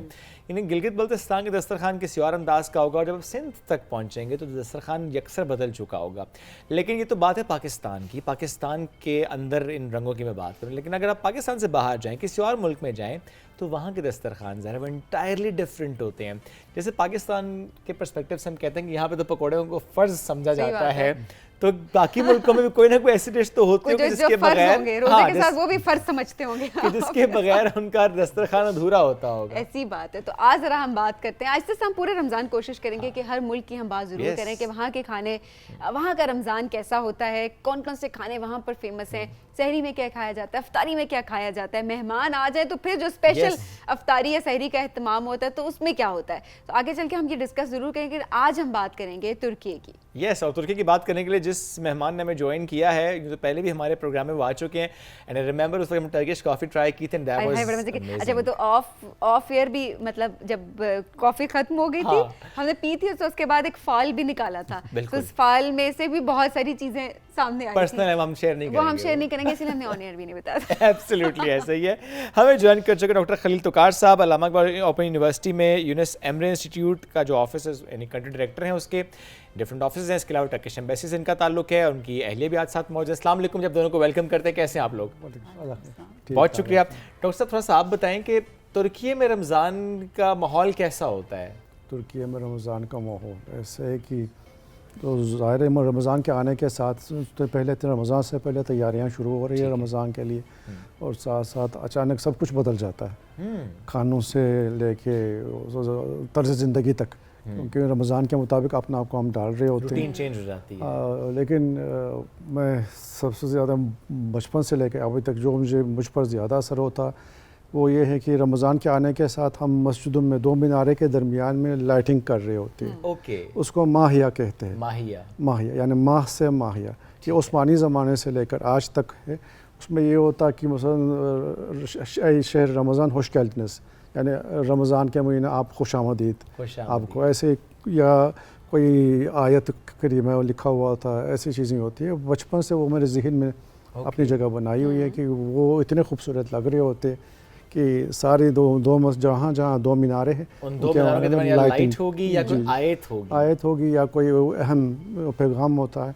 हाँ, सिर्फ ये रमज़ान में नहीं, रमज़ान से अलग भी कोई एक अहम चीज़ हो फिर, क्योंकि मस्जिद तो हमारे उस्मानियों के ज़माने से ज़िंदगी का मरकज़ में है, उसमें सब कुछ होता है।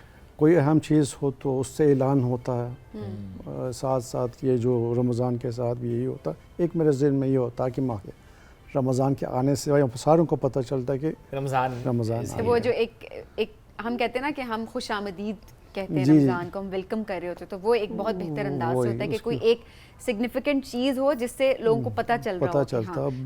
देखिए हर एक का तरीका होता है। जिस तरह हम हर मुल्क की बात कर रहे होते हैं, हम पाकिस्तान की बात कर रहे हैं, तुर्की की बात करें, किसी और मुल्क की बात करें, हर इंसान की वैसी बात करें तो उसका अपना एक अंदाज़ होता है कि उसने किस तरीके से वेलकम करना है। ख़वातीन का रमज़ान कैसा होता है तुर्की में? ख़वातीन का रमज़ान एक तरफ तो इबादत के लिहाज से बहुत मसरूफ़ हो जाता है, और दूसरी तरफ से खानों के लिहाज से, जैसे यहाँ पर भी खानों के लिहाज से बहुत, क्योंकि सहरी है, इफ्तारी है, उसका एहतमाम ज़रा और अच्छे तरीके से किया जाता है। और दूसरा ये होता है कि वहाँ पर मजमूई तौर पर ख़वातीन इकट्ठी होती हैं। एक ये अपार्टमेंट सिस्टम है वहाँ पर, तो बिल्डिंग में कहीं हो सकता है या मोहल्ले में किसी एक घर का इंतखाब किया जाता है हर रमज़ान में, तो ख़वातीन दोपहर के बाद ज़ोहर की नमाज के बाद अक्सर होता है। कुछ लोग अगर टाइम उनको सूट कर रहा है तो 11-12 बजे के दरमियान भी इकट्ठी होती हैं। तो वहाँ पर हर रोज़ एक सपारा पढ़ा जाता है। अच्छा। और बाकायदा सब लोग वहाँ पे शिरकत करते हैं और सब लोग सपारा पढ़ते हैं, फिर अपने अपने घरों को चले जाते हैं। रमज़ान के आखिर तक है ना एक कुरान मुकम्मल हो जाता है इस तरह से। अच्छा, नहीं सब एक आए, सब एक्टिविटी तो ये ख़वातीन है। आई और बस एक एक सिपारा बस अपना आराम से उन्हें पढ़ा और चली गई। जी बिल्कुल। वाह, it's और beautiful. बाज़ जगह तो ऐसा होता है कि वो एक खातून पढ़ती हैं ऊंची आवाज़ से, Okay. और बाकी ख़वातीन जो हैं वो उसको खुद भी पढ़ रही होती है अंदर से, और साथ में उसका वो सामने रीड भी, सामने देख भी रहे हैं उसको। देख रहे हैं, हाँ जी, फॉलो करती हैं उसको। अच्छा, कितनी प्यारी सी तो एक बात ये है। एक है, इसको मुकाबला कहते हैं। मुकाफिला, मुकाबला मुकाबला, बला मुकाबला मुकाबला, मुकाबला। ये तो उर्दू का लफ्ज है। उर्दू का लफ्ज़ है, उससे भी तुर्की ज़बान और उर्दू में बहुत सारे मुश्तरक अल्फाज हैं। इसका मतलब क्या है वैसे मुकाबला का? मुकाबला उर्दू में तो आप सब जानते हैं, बिल्कुल, ये होता है competition। कि एक कंपटीशन नहीं है हमारा, उसका मतलब ये है कि इकट्ठे एक चीज़ को करना। इकट्ठे एक चीज़ को हाँ, करना मिलकर मुकाबला है करना। टर्किया। जी। That's nice. अच्छा, अब आप तो ज़्यादा इसको डिफरेंशिएट कर पाती होंगी, ज़ाहिर है अब पाकिस्तान से आपका ताल्लुक, लेकिन अब तो आप भी वहीं के रंग में रंगी हुई हैं, बल्कि कहना चाहिए कि दोनों रंगों में है। डॉक्टर साहब पाकिस्तान के रंग में और आप उस रंग बड़ा में अच्छा भी बैलेंस करके भी चल रही हैं। हाँ, बैलेंस करके भी चल रहे हैं। क्योंकि मैं भी जाती हूँ, शिरकत Yes। करती हूँ, तो इस तरह ये भी होता है कि कुरान सपारा पढ़ने के बाद कुछ देर 10-15 मिनट ख़वातीन बैठती हैं, आपस की बातें भी करती हैं। दिल का बोझ भी हल्का होता है ना। बिल्कुल। घर में तो मौका नहीं मिलता होगा। नहीं तो मर्द कहाँ बोझ हल्का करे? मर्दों के पास जाके बोझ हल्का करे, ये ऐसे होता ख़वातीन है तो ना, बोझ हल्का मर्दों की करती हैं। महफिल है, वो मर्द आप क्या करते हैं? हम काम करते हैं और क्या कर सकते हैं। सुबह से शाम तक काम कर रहे होते हैं, वापस आ रहे हैं, तो फिर इतनी हमारी ज़िंदगी का तो पता किस तरह जा रहा होता है मर्दों का। हम बड़े बोझ ही मजलूम उठा डॉक्टर रहे साहब। हैं। मर्द बोझ ही उठा रहे हैं डॉक्टर साहब। तुर्की का मर्द भी बोझ ही उठा रहे हैं, मैंने देखा है। ऐसे ही हमारी जिम्मेदारी यही है। डॉक्टर साहब, जिम्मेदारी अच्छा निभाओ। आपने कितना एक कल्चरल डिफरेंस जो है वो आपने फील किया हो रमज़ान के पर्सपेक्टिव से? वो रमज़ान के इतना ज़्यादा बड़ा फ़र्क नहीं है। ज़्यादा फ़र्क नहीं है। नहीं। अच्छा, वही क्योंकि हम हम मुसलमान similarities- हैं, एक बिल्कुल ऐसे जैसे ही है। तकरीबन आगे मज़हब में पीछे तो कनेक्ट वही करता है होता और इसी तरह की है। फेस्टिविटीज, वो उस तरह की खानों रूटीन। में तो फ़र्क है, ज़ाहिर है। हमारे खाना हल्का फुल्के है पाकिस्तान की नस्बत। हमारे तो मिर्च मसाला बहुत ज़्यादा है और आप लोग को ज़्यादा वो घी भी तेल भी ज़्यादा इस्तेमाल कर रहे होते हैं। ख़ुसूस हम जो यूरोपियन साइड से, मेरा ताल्लुक यूरोपियन साइड से, हम सब्जियां ज़्यादा खाते हैं अच्छा। ओके, और जैतून का तेल, ठीक। वो आमतौर पर वही खा रहे होते हैं सो या खानों में तुर्की में भी इस्तेमाल यह है कि European side and Asian side के खाने बहुत डिफरेंट हैं। डिफरेंट है। अच्छा। अब मशरक़ जाते जाते पाकिस्तानी खानों की तरह ओके। मिर्च मसाला ज़्यादा है, उसमें कबाब शबाब जिसमें गोश्त ज़्यादा है। हमारी तरफ आते आते गोश्त कम होता है, सब्जियां बढ़ जाती हैं। सब्जियां बढ़ जाती है। ओके। और हमारे लिए वो इलाकों के जो खाने हैं वो ज़्यादा सेहतमंद है, ओह, क्योंकि जैतून का तेल है उसमें। यस, देखिए ना, वो तो बड़ा हेल्दी भी है। सो घर में ज़्यादा तुर्की के खाने बनते हैं या पाकिस्तानी खाने भी बनते वेरी हैं? Good question. दोनों बनते हैं। बनते ही हैं। क्या नहीं कोई दिन रखा हुआ है या जब कभी मूड नहीं नहीं, जो मूड हो, इनसे पूछती हूँ, बच्चों से पूछ लेती हूँ, जो जिसका दिल चाह रहा होता है उसके मुताबिक बना डॉक्टर साहब लेती हूँ। कभी वैसे फरमाइश करते हैं पाकिस्तानी किसी खाने की, आज ये बनाओ? कभी कभार बिरयानी बिरयानी। लेकिन लेस स्पाइसी प्रोबेबली। नहीं, स्पाइसेस हो को मसला नहीं रहा। पहले मैं खा नहीं पा रहा था, हाँ। लेकिन 30 साल गुजर गए, जाहिर है दूसरी आदत ऑप्शन पड़ भी गई। नहीं रही टेस्ट भी अब। डेवलप हो गया। बिल्कुल। चलें, ये वैसे बड़ी अच्छी बात है। और बच्चों का फेवरेट क्या होता है ज़्यादा? कुछ बेटा भी बिरयानी पसंद करता बिरयानी है। पसंद करता है। वैसे वहाँ पर जो भी मेरी फ्रेंड्स वगैरह भी आती हैं, वो भी पहले से डिमांड उनकी यही होती है बिरयानी बनाना। ओके। बिरयानी सबको बहुत पसंद है। सबको पसंद है। अच्छा, वैसे मैं यही पूछने लगी थी कि दोस्त स्पेशली आते नहीं है हमारी जो पाकिस्तानी के आप लोगों के घर के, हमें ओरिजिनल जो है वो टर्किश खाना खाना है, तो वो क्योंकि अब तो रेस्टोरेंट्स भी इतने खुल रहे हैं, लेकिन वो ऑथेंटिक वो टेस्ट आपको नहीं मिल पा रहा होता, कहीं ना कहीं ब्लेंड होता है, बिकॉज वो हमारे टेस्ट के लिहाज से उसको ढाला जा सके। तो फरमाइशें आती हैं, किस डिश की सबसे ज़्यादा फरमाइश होती है? पाकिस्तानी लिहाज हाँ, से जैसे पाकिस्तानी जब पाकिस्तान आते हैं में वो कोई- कहते हैं टर्की ये खाना टर्की आपके ये घर। खाना है। तो ज़्यादातर असल में किसर है, उसको वो कहते हैं, उनका ये होता है कि वो क्या चीज़ है, किसर। नाम सुना होता है। हाँ, किसर। किसर। और मैर्ज में कोफ्ते है, उसका बहुत, बाज़ लोग दालियान कोफ्ते पूछते हैं कि वो क्या है, नाम सुना है लेकिन क्या है। ओके। तो हम भी पहली मुख्तलिफ- दफ़ा वैसे हमें तो मुख्तलिफ- डोनर कबाब ही पता था। डोनर कबाब के अलावा कुछ नहीं पता है, इस बाकी नाम सारे लिए भाई ओके मैंने वो नहीं। भी नहीं खाया हुआ कसम से खाने को मामले नहीं, वो चलो इस्लामाबाद में बहुत पहले से आ गया था, तो आपने फिर ट्राई नहीं किया। I try. हाँ, डू ट्राई दैट। हाँ। एनीवेज हम एक ब्रेक की तरफ बढ़ते हैं। ब्रेक से हम वापस आएंगे तो फिर हम जो बात करें तुर्की के खानों की, तो हम एक्चुअली आपको खाने दिखाएंगे भी, उनके मुश्किल मुश्किल नाम आप तक पहुंचाएंगे भी, how do they look like and उनका टेस्ट कैसा है, इस पर बात भी करेंगे, थोड़ी रेसिपी से मुतालिक बात भी करेंगे। उसके लिए मैं अपने किचन कॉर्नर की तरफ जाना पड़ेगा, हम ब्रेक लेंगे, वापस आएंगे। Stay with us, this is rising Pakistan special addition.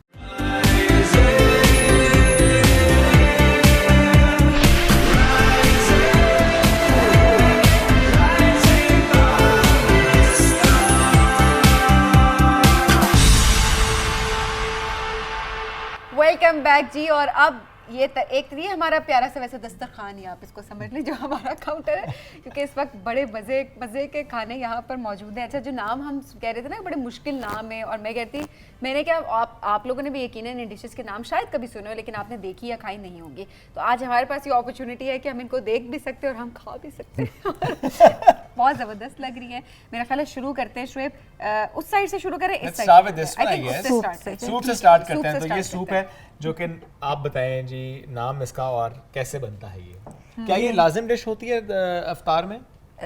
Soup ज़रूर होता है। ओके। कोई भी किस्म होती है, क्योंकि सूप की बहुत सारी किस्म वैरायटीज़ हैं, बहुत सारी किस्में हैं, लेकिन रमज़ान में इफ्तार के टाइम में सूप ज़रूर होता है, लाजमी लाजमी ओके। है। ओके, तो ये मतलब ये जो तो सूप ये है, तरहाना तरहाना अकेले ना खाना। नहीं तरहाना नहीं, तरहाना तरहाना मैंने क्या कहा है? तरहाना अकेले ना खाना। अच्छा, वो तो मैं कह रहा हूँ ना।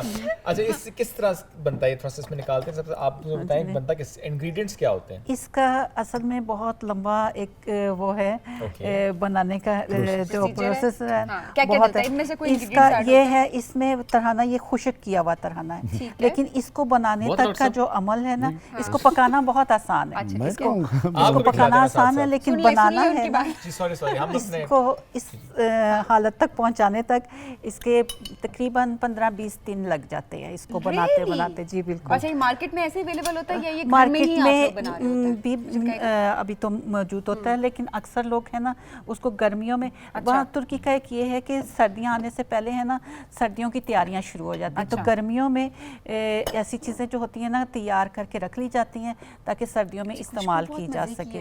तो इसमें ये है कि बहुत सारी सब्जियां हैं और उनको पहले पकाया जाता है, फिर उसमें आटा वगैरह डालकर गूंद दिया जाता है, और फिर उनको तकरीबन 3-4 दिन तक है ना रखा जाता है। हर रोज़ उसको गूंदा जाता है, फिर डाल के रख दिया जाता है। इसका मतलब ये बहुत ज़्यादा हेल्दी भी है। फिर वो अच्छी तरह से जब उसका खमीर बन जाता है ना, फिर उसके छोटे छोटे टुकड़े करके चादर बिछाते हैं सूरज के नीचे, और छोटे छोटे टुकड़ों को चादर पे रख देते हैं। तो 3-4 दिन है ना उसको इस तरह रखते हैं, फिर चेंज करते हैं, उसको उल्टी पुल्टी करके उसका वो खुशक कर लेते हैं। हाँ जी, जब बिल्कुल खुशक हो जाता है फिर उसको है एक छाननी होती है, उसमें रख के तो ऐसे मल मल के निकालते हैं। तो उसके बाद है ना वो जो आपको भी दिखाया था खुशक जो वो उस तरह बन जाता है। अभी तो मशीनें हैं, ग्राइंडर वगैरह, तो आसानी हो गई, आसानी हो गई।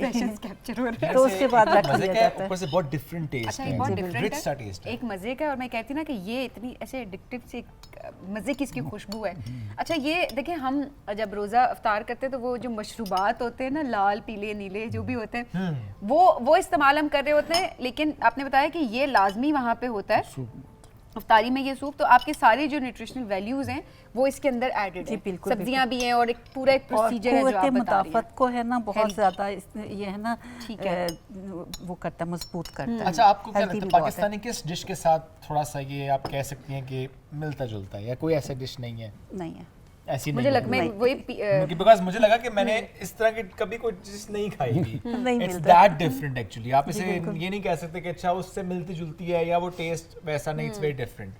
सो ये थोड़ा मैंडेटरी समझ लें इसको आप रमजान के दस्तरखान, या अदरवाइज भी डिनर्स लंच किस में ज़्यादा इस्तेमाल होता है? ये लंच में भी, डिनर में, और बाज़ लोग उसको नाश्ते में भी बनाते हैं। नाश्ते में ओके, हैवी नाश्ता जिन्होंने करना था उसको वो सूप के साथ हैवी नाश्ता जिन्होंने करना था।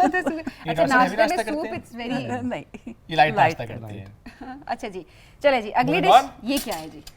इसके बाद है इज़मिर कोफ्ते हैं ये, ठीक है। इज़मिर कोफ्ते, इज़मिर कोफ्ते, ये हमारे जो नॉर्मल कोफ्ते हैं ना उनसे इसका डिफरेंस ये बताऊं मैं इसमें कि इसकी जो ग्रेवी है इसमें सिर्फ टमाटर होते हैं ओके, और लहसुन होता है, ठीक है, उसको पकाते हैं। और जो कबाब हैं इसमें अंडा, ब्रेड और कीमा और मसाले अगर हस्ब ज़रूरत आपकी जो आप टेस्ट के मुताबिक अच्छा, कम इस्तेमाल करें। मसाले जो हैं कैमरे में दिखाएं जी। नमक, इसकी थोड़ी बात सी हो रही है। मिर्च और क्या कहते हैं ज़ीरा पिसा हुआ, वहाँ पर यही डालते अच्छा, हैं। इसका मतलब बहुत लाइट उसमें बना हुआ है। हम जो कोफ्ते बनाते हैं, बिकॉज टेस्ट बड्स की भी बात होती है, टेस्ट जैसे आपका डेवलप हो जाता है, तो हमारा टेस्ट थोड़ा सा डेवलप हुआ हुआ है मिर्च मसालों के साथ, बिकॉज ऑब्वियसली हर एक की अपनी वो होती है ना। लेकिन आप लोगों के कोफ्तों में ये फ़र्क है कि ये कम मसालों में जो है कम वो मसाले बने हुए होते हैं। जी बिल्कुल, और उसमें ऑयल बिल्कुल नहीं, बस फ्राई करते हुए थोड़ा बहुत ऑयल इस्तेमाल होता है कबाब का, वरना उसकी अपनी ग्रेवी में ऑयल नहीं डालते हैं। अच्छा, वैसे आप लोग ऑयल नहीं डालते और इसका इस्तेमाल करते। अच्छा, वैसे इसमें गोश्त कोई भी इस्तेमाल हो सकता है? मटन भी हो सकता है, बीफ भी हो सकता है, ओके, अच्छा। कोई भी कीमा इस्तेमाल हो सकता कोई है? भी कीमा। अच्छा, इसके अलावा ये मतलब ये आप लोग सहरी में ज़्यादा खाना पसंद करते हैं, इफ्तारी में, या इफ्तारी। जनरली खाने उस पर? जनरली अच्छा, खाना आप भी मुझे है, ट्राई सब मुझे लेकिन इफ्तारी का खाना है ना मेन खाना जो हाँ। इसके साथ पुलाव बना लेते हैं। पुलाव सादा सफ़ेद चावल होते हैं सादा ना, पुलाव और साथ ही कबाब। हाँ साथ ही कबाब और फ्राइज बना लें। डॉक्टर साहब, आपने वैसे तो बहुत खाया है, आपको दूं लेकिन नहीं, ट्राई हम जरा ट्राई कर लेते घर हैं एक जाके दफा। फिर घर जाके वो कह रहे तसल्ली से कहूँगा ये तो खड़े खड़े आराम से यहाँ पे खा रहे हैं, पर हमारी मजबूरी है, साथ हम सेगमेंट कर रहे हैं, अदरवाइज तो एहतमाम किया जा सकता अच्छा, ये काफ़ी सिमिलर है है कबाब को टेस्ट कोफ्ते के, हाँ टेस्ट के पर्सपेक्टिव से भी। बट ये जो टमाटर वाली बात की है ना, वैसे भी आजकल मुझे बड़ी पसंद आई हुई है टमाटर की जितनी भी चटनियाँ होती है। नहीं, वो वाली बात भी देखें, जो हम सिमिलैरिटीज और डिफरेंसेस की बात कर रहे होते हैं ना खानों में भी, तो ये काफ़ी हद तक सिमिलर एक चीज़ है। तो हमारे जो कोफ्ते हैं उसमें हाँ सिमिलरिटी है उस टेस्ट में, लेकिन हाँ जो ग्रेवी वो बहुत डिफरेंट है। हाँ, हल्का सा जो स्पाइस लेवल है हमारे में थोड़ा ज़्यादा होता है, इसमें जो है वो स्पाइस लेवल थोड़ा कम हमारी है। ग्रेवी में ऑयल बहुत ज्यादा होता है, इसमें ऑयल कम है। ऑयल कम है, हाँ। ये तो अच्छा ज़्यादा हेल्दी वे में बना, Healthy ये way कह में बना सकते हुआ हैं। तो आई थिंक ये एक बड़ी ज़बरदस्त चीज़। अच्छा, इसको क्या बोलते हैं, दोबारा नाम बताएं तो हम याद करें। इज़मिर कोफ्ते से इज़मिर कोफ्ते कोफ्ते से कोफ्ते से कोफ्ते से इज़मिर कोफ्ते से हाँ, इज़मिर कोफ्ते से। चलिए जी, आज ये नई डिश है जो कि हमने ट्राई कर लिया। अच्छा जी, नेक्स्ट मेरा ख्याल है मीठे पे हम बाद में आएंगे, इस पे आते हैं ज़रा। ये है मर्जमेक कोफ्ते से। ठीक है। मर्जमेक कहते हैं मसूर को, और ये सुरख मसूर होता है वहाँ पर, लेकिन यहाँ पर अवेलेबल नहीं था। मैंने मसूर की दाल से बनाया है, लेकिन एक ही चीज़ है, वो भी मसूर है, वो भी मसूर। अच्छा, ये दाल से बनता है? हाँ, और इसके अंदर में है बुलगुर। बुलगुर कहते हैं असल में गंदम से बारीक पिसा हुआ। क्या बोलते हैं? बुलगुर। बुलगुर, ओके। हाँ जी, ठीक है। बारीक पिसा हुआ ये दलिया है असल में। ओके। तो इसका जो है जी, वो मैजमेक के साथ में, मैजमेक दाल के साथ में ये है, और बस वो और इसका कलर इसमें दाल की वजह से ये नहीं थोड़ा नहीं दाल की वजह से नहीं है अच्छा, कलर।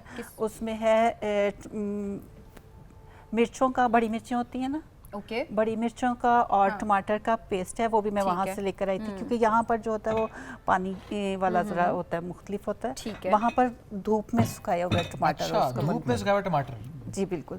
इसका मतलब वहाँ पे ये सुखाने, जैसे हमारे यहाँ ना मेथी को ज़्यादा सुखाया जाता है। जी बिल्कुल। आई थिंक वहाँ पे काफी कुछ सुखाया जाता है। ये देखिए जी, एक मरतबा हम इस पे भी And look जरा, at the presentation. कितनी जबरदस्त है ना, साइड पे जो है वो उसको भी सबको सुखाते हैं। सलाद के पत्ते, और उसके दरमियान में, दोबारा बताएं, सॉरी नाम हमें पहली दफा हम याद करें, थोड़ा वक्त लगेगा हमें अभी। मैजमेक कोफ्ते से। मैजमेक कोफ्ते से। मेलजमिक कोफ्ते से, इज़मिर कोफ्ते से, हाँ, मेलजमिक याद कोफ्ते कर लिया से। वैसे आपने, शुएब ने याद कर लिया जी, देखें। लेकिन बड़े मजे की है, इस पे गार्निशिंग भी हुई है। एक जैसी है उसकी जिसको ना शेप, कबाब एक जैसी है। You want me to serve?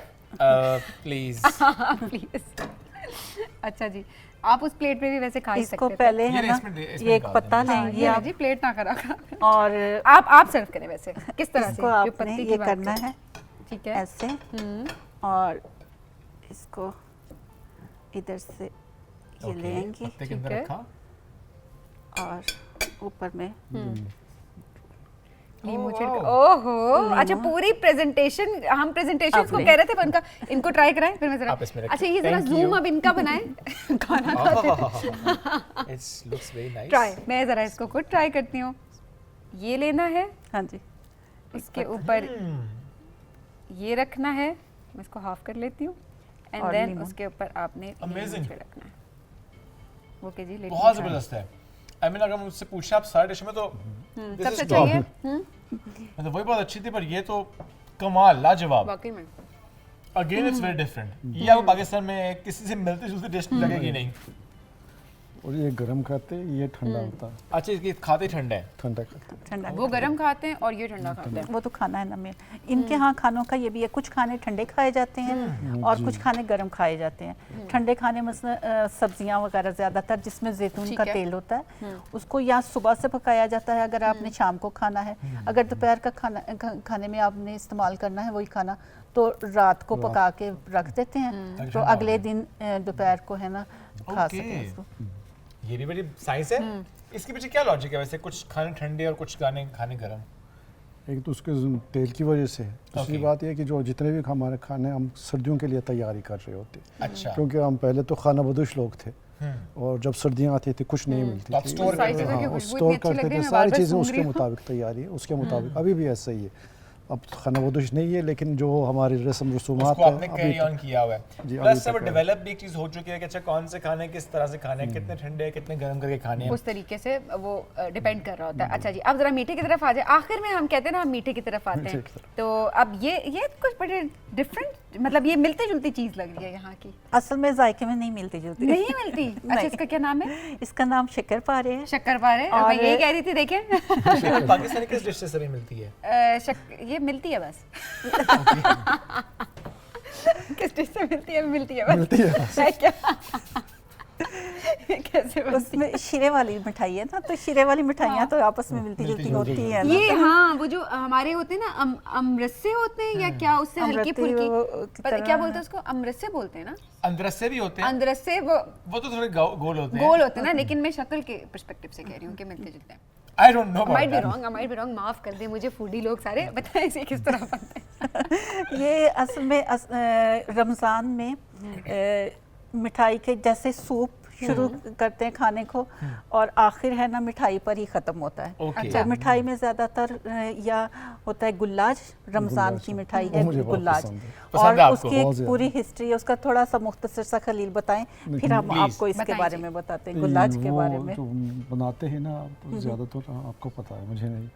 लेकिन हाँ, लेकिन ये कि ये वो गुल्लच है ना, तुर्की की ख़ास मिठाई है ओके। और उसमें ये होता कि जो बहुत सारे तहबंद बनाते और उसको फिर उसके ऊपर क्या था, दूध दूध और और नहीं वो जैसे खिलाते वो हैं। लेकिन तरीका मैं बता दूंगी। वही बात है उसका कि असल में बैकग्राउंड ये है जी, कि जी। गुल्लाज एक ऐसी मिठाई है दुनिया में सिर्फ तुर्क बनाते हैं, ये जी, तुर्कों की हम मिठाई है। बनाते ओके। और उसका ये था कि जैसे इन्होंने बताया कि ये लोग तो खानाबदोश थे तुर्क पहले, जी। तो ये मकई की काश्त जब होती थी तो उसका जो निशास्ता निकलता था मकई का, उसको ज़ाया ना करने के लिए, क्योंकि हर चीज़ तो पुराने ज़माने में बहुत उसकी कदर की कदर जाती, करते कीमत थे। की वो होती थी, तो उसको निशास्ते को ज़ाया ना करने के लिए उसके ऊपर में चीनी डाल के, शक्कर डाल के और दूध डाल के उसको पी लेते थे। ओके। और फिर- गुलाब का रख और गुलाब का रख डाल रहे थे उसको, तो वैसे भी गुल आज है ना, बिल्कुल। तो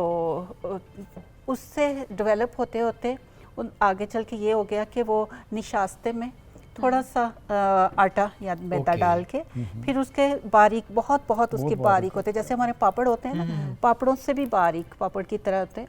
उसको एक मशीनें होती हैं ऐसे बड़ी बड़ी, उसमें ठीक है। बनाते हैं, लेकिन उसको पहले ज़माने में तो मशीनें नहीं होती थी, बड़े बड़े ऐसे तवे होते हैं ना, उस पर बना रहे थे, तो वो तैयार करके रख लेते थे खुशक करके, तो वो जब भी रमज़ान आता था तो उसको निकाल रहे थे, उसमें दूध, चीनी और अर्क गुलाब है ना, उसको पकाकर तो फिर थोड़ा सा ज़रा नीम गर्म करके वो हर एक पत्ता रखते और थोड़ा दूध डाल देते, एक पत्ता ऐसे करके 40-50 ऐसे पत्ते, वो तह बनती रहती बहुत बारीक, तो उसके ऊपर में nice. अखरोट वगैरह दरमियान में, ओके, हर तह में nuts। अखरोट और या बादाम और इस Also तरह की जो भी very time अवेलेबल है taking and ना, difficult पिस्ता है ना, वगैरह बड़ा है ना। बड़ी Healthy मेहनत भी के है। साथ बनाई जाती है। तो Very उसको उसके ऊपर में अनार या ऐसे ताज़ा फल जो भी घर में है ना, विशने चेरी है ना, चेरी और ये इस तरह की, और अनार, उससे वो उसकी सजावट कर देते। ओके। तो इसको ठंडा फ्रिज में एक रात इंतजार और उसके करा बाद सर्व करते हैं। दें। लेकिन उसके बाद है ना उसको रमज़ान की हर जगह में, रमज़ान में है ना स्पेसिफिकली रमजान में हर सर्व जगह में होगा। गुलाज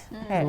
ये कैसे बनता है? हल्की मिठाई है, तो ओके, हल्की सेकंड मिठाई। नंबर मैदे पे के ये लिए आती मसला है। नहीं होता उसमें, और उसमें वो है विटामिन ई, विटामिन ए उसमें ज़रा होता है। नट्स भी इसमें इस्तेमाल हो रहे हैं। अच्छा, वैसे कभी किसी घर जाएं, जैसे हमारे यहाँ अक्सर होता है, हम केक लेकर जाते हैं या मिठाई के पर्सपेक्टिव से, तो तुर्की में क्या होता है? कहीं जाएं तो क्या, कौन सी मिठाई जो लेकर जाते हैं? रमज़ान में जाएं तो गुलाज और शक्करपारे लेकर ये दोनों जाते लेकर हैं, जाते हैं। या बकलावा लेकर जाते और रिश्ता लेकर जाएं तो कौन सी मिठाई लेकर जाते हैं? हैं। उस वक्त बकलावा और चॉकलेट जाती है। बकलावा और चॉकलेट जाती चॉकलेट। है। ओके जी। That's nice. अच्छा, मीठा ट्राई करेंगे और समीना बाब? शक्करपारे जो है बनते ये कैसे सेकंड साथ-साथ उसकी वो है मिठाई जो रमज़ान में बहुत ज़्यादा पॉपुलर होती है।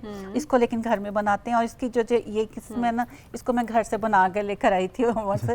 इसको भी बना के पहले से रमज़ान से रख लेते हैं। ओके। और अगर फौरी तौर पे बनाना हो और उस वक्त भी बना लेते हैं, लेकिन एक रात पहले से। एक रात पहले से बनाते जी। हैं। ये लें जी। इसकी जो ये है कि अंडे हैं इसमें, वाह। और आटा है, और काफी बहुत चीनी different है। है। अंडे ये है, नहीं आटा है, चीनी है है और देसी घी है। और देसी घी है। जी बिल्कुल। ओके। और इसको गूंद कर तो ओवन में वो कर लेते हैं, बेक कर लेते हैं। तो अगर फौरी तौर पे अगर आपने ताज़ी बनानी है तो उस वक्त ये करते हैं कि पहले से उसका शीरा तैयार कर लेते हैं। शीरे में चीनी और पानी और लीमू का रस उबाल के, बहुत नहीं पकाते, या एक तार दो तार नहीं बनाते, सिर्फ उबालना ही है बस। ओके। वो हल बाकी हो बहुत जाए। डिफरेंट है तो और बहुत उसको मज़े की ठंडा है। कर लेते हैं। अगर मिठाई ये जो बेकी हुई है गरम है तो ठंडा शीरा डाल देते हैं। ठीक है। और लेकिन अगर मिठाई पहले से बना ठंडी के है रखी तो हुई फिर है, गरम शीरा डाल देंगे। शीरा गरम कर डाल देना। अच्छा, ये भी बहुत अच्छी है। मैं तो ये बकलावे दिखाएं से ना जी, ये मुताल्लिक देखें जानता था, इसके अलावा मुझे पता नहीं था टर्किश ये डिलाइट्स में, देखें। लेकिन दिस हाँ, इज वो समथिंग ये न्यू। इनको है। बहुत पसंद है, इसलिए ये मैं मुझे बहुत जरूर पसंद बना है। के रख लेती ये हूँ, वाकई फिर बहुत शीरा अच्छा बाद है। में एक गुलाब- करते हैं। इसमें से भी निकालें जरा। कितने दिन में तक इसको स्टोर नहीं किया नहीं जा नहीं सकता डॉक्टर है? साहब, आपको इसको पसंद है तो प्लीज एक दो सॉरी, मेरे साल पास तक इसका है ना, कुछ है नहीं, तो मैं शीरा हाथ नहीं से डाला हो खाएं हाथ डॉक्टर का साहब, इस्तेमाल पसंद भी करिए आप ज़्यादा। खाएं ना। अगर शीरे के साथ तैयार हो तो एक हफ्ते तक कुछ नहीं होता, लेकिन अगर शीरा ना डालें, हाँ। बेक करके रख लें तो उसको 1 साल 2 साल तक कुछ नहीं होता। 1 साल 2 साल तक कुछ नहीं होता। हाँ जी, है? सही एक expiry स्टोर साल की है? किया हो। वेरी हाँ जी, नाइस भाई। स्टोर अगर सही किया हो आपने तो सही से क्या मुराद है, कैसे स्टोर करते हैं? मतलब एक साफ बर्तन में एयर टाइट अच्छा, तो ये रहता है। हाँ जी। ओके। अच्छा, हार्ड भी नहीं भाई होता इतने इसी मजे तरह मजे के रहता है? खाने हम तो इसी में खो गए हैं। बस नहीं, ठीक है, शरबत आप नहीं enjoy डालते हैं करें ना, घर वो बैठे। शीरा नहीं बाद डालते। शीरा नहीं डालते, शीरा बाद गुलाच में। भी है जो है ना मिठाई, वो भी 1 साल 2 साल तक जारी हम उसको इस्तेमाल करते हैं, 1 साल 2 साल। उसके जो वो होते हैं ना पापड़ टाइप के, उसको 2 साल 3 साल तक भी अगर रख लेना तो खराब नहीं अच्छा, होते। कितने मजे मजे से इन्होंने कितने आसान तरीके से सारी चीज़ें, सारे इंग्रेडिएंट्स क्या चाहिए होते हैं, रेसिपीज क्या होती हैं, वो इतने अच्छे तरीके से समीना साहब ने एक्सप्लेन कर दी। तो आई थिंक यही चीज़ होती है जो हम सबको कनेक्ट करती है। खाने होते हैं, कल्चर होता है, सिमिलैरिटीज़ भी होंगी, डिफरेंसेस भी होंगे, लेकिन आई मस्ट से कि ज़रूर ट्राई करें। यस। बिकॉज ये सब बहुत मज़े का खाना है, एंड आई थिंक एक वैरायटी आना ये बड़ी ज़रूरी होती है कि आपके घर के अंदर भी वैरायटी है और आप एक्सपर्टीज़ हासिल कर रहे हैं। तो ये जितनी भी डिशेज़ हैं यहाँ पर, जिनके इंग्रेडिएंट्स बताए गए हैं, जिनका तरीकाकार बताया गया है, तो आप ज़रूर ट्राई करें। हमें फीडबैक भी आपने अच्छा, ज़रूर इतने देना। हैवी भी नहीं लगे। नॉर्मली हम ये बात करते हैं समीन की इफ्तारी के टाइम पे बहुत Exactly, हैवी। मैं तो खाई जा रही हूँ, मुझे So, पता भी नहीं। हाँ, मैं और भी खाऊंगा। सो मुझे हैवी भी literally नहीं है, बड़े बहुत मजे के मजे लग रहे के। एब्सोल्युटली। बहुत शुक्रिया आप दोनों का, साथ मौजूद थे नासिर तुर्की में जो फेस्टिविटीज है उस एक पर बात मिनट करते मैं हैं। इनसे प्लीज पूछूंगा जी, कि जी। इनको दांत का किराया क्या देंगे हम? हाँ, ये आदत भी ये हमारे हमारी रमज़ान की इनकी आदत यानी दांत का किराया? इनका वो है एक कल्चर है Okay. कहूँ तो। आप बताएं अभी वो ये दांत के होता है कि किराए का। उस्मानियों के ज़माने में ज़्यादा था, आजकल कम हो गया, लेकिन ये होता था कि जो मेहमान आ रहे होते हैं ना, खाना खाने के बाद उनको तोहफा देते हैं, इसको कहते हैं दांत का किराया। अच्छा, क्योंकि आपने हमारा खाना खाया है, हम पर रहमत आ गई है, उसी वजह से आपको तोहफा देना है। ओह, ये पहले ज़माने में पैसे भी देते थे, हाँ। अब तोहफा ऐसे ही कुछ अच्छा, देगा होता है। नाइस, एक बड़ी ये नई भी रस्म दांत है के जो दांत का उन्होंने- किराया। और दांत का किराया। एक अहम बात ये थी कि पहले, अभी तो ये है ना कि अभी यहाँ रिश्तेदारों को बुला रहे होते हैं, यहाँ दोस्त करीबी अहबाब। पहले ज़माने में ये भी देखा जाता था कि मोहल्ले में, इतराफ़ में जिनकी माली हालत कम है, बहुत कमज़ोर है, उन पर ख़ास तौर पे तवज्जो किया जाता, उनको मदऊ किया जाता था इफ्तारी पर। तो उनको है ना ये दांत का किराया असल में वहाँ से निकला। अच्छा, कितनी इज्जत देने की बात है कि आपको जो सफेद पोश लोग नजर आ रहे हैं, आप उनको बुलाए, एक तो आप उनको खाना खिला रहे हैं। वाह माशाल्लाह। और जो अल्लाह का मेहमान कहते हैं ना, जो भी आए हैं दरवाज़ा खटखट आए हैं, अल्लाह का मेहमान हो कहें तो उसको भी इजाज़त दे रहे थे कि खाने पे आ जाएं। I mean, this is something very new for us और very interesting as well. Thank you so much जी, आप साथ मौजूद थे, बड़ा अच्छा लगा आपसे मिलके, हमेशा ही अच्छा लगता है। और आज तो खाने फिर से खाए, लास्ट में कॉफ़ी में ट्राई की थी तो इट वाज अमेजिंग। बहुत शुक्रिया आप दोनों का, साथ मौजूद थे। It was again very nice to have very them. yummy segment as well. हाँ, और अभी इसके बाद भी हमसे कंटिन्यू करेंगे। We would love to do that actually. ये तो अभी थोड़े से टाइम में हम ट्राई कर पाएंगे, बट बहुत ज़बरदस्त खाना था, तो प्लीज़ ट्राई कीजिए, ये खाने भी ट्राई करें, बल्कि फीडबैक भी दें, बनाने के बाद हमसे शेयर करें कि आपने जब ये खाना बनाया तो एक तो ये कि authentic Turkish cuisine banana is not that easy, but आप ट्राई करेंगे तो आई एम श्योर कि आप बना पाएंगे। मतलब इट्स वर्थ इट, आप जो मेहनत करेंगे ना, इट्स ऑल वर्थ इट। सही बात है, कुछ चीज़ों में कई दिन लग जाते हैं, बट ट्राई करने में क्या हर्ज है। Do try that. फीडबैक जरूर दीजिएगा हमारे आज के प्रोग्राम से मुताल्लिक। अपना ख्याल रखें, दुआ में याद रखिए। दोबारा मुलाकात आपसे करेंगे कल। अल्लाह हाफिज़।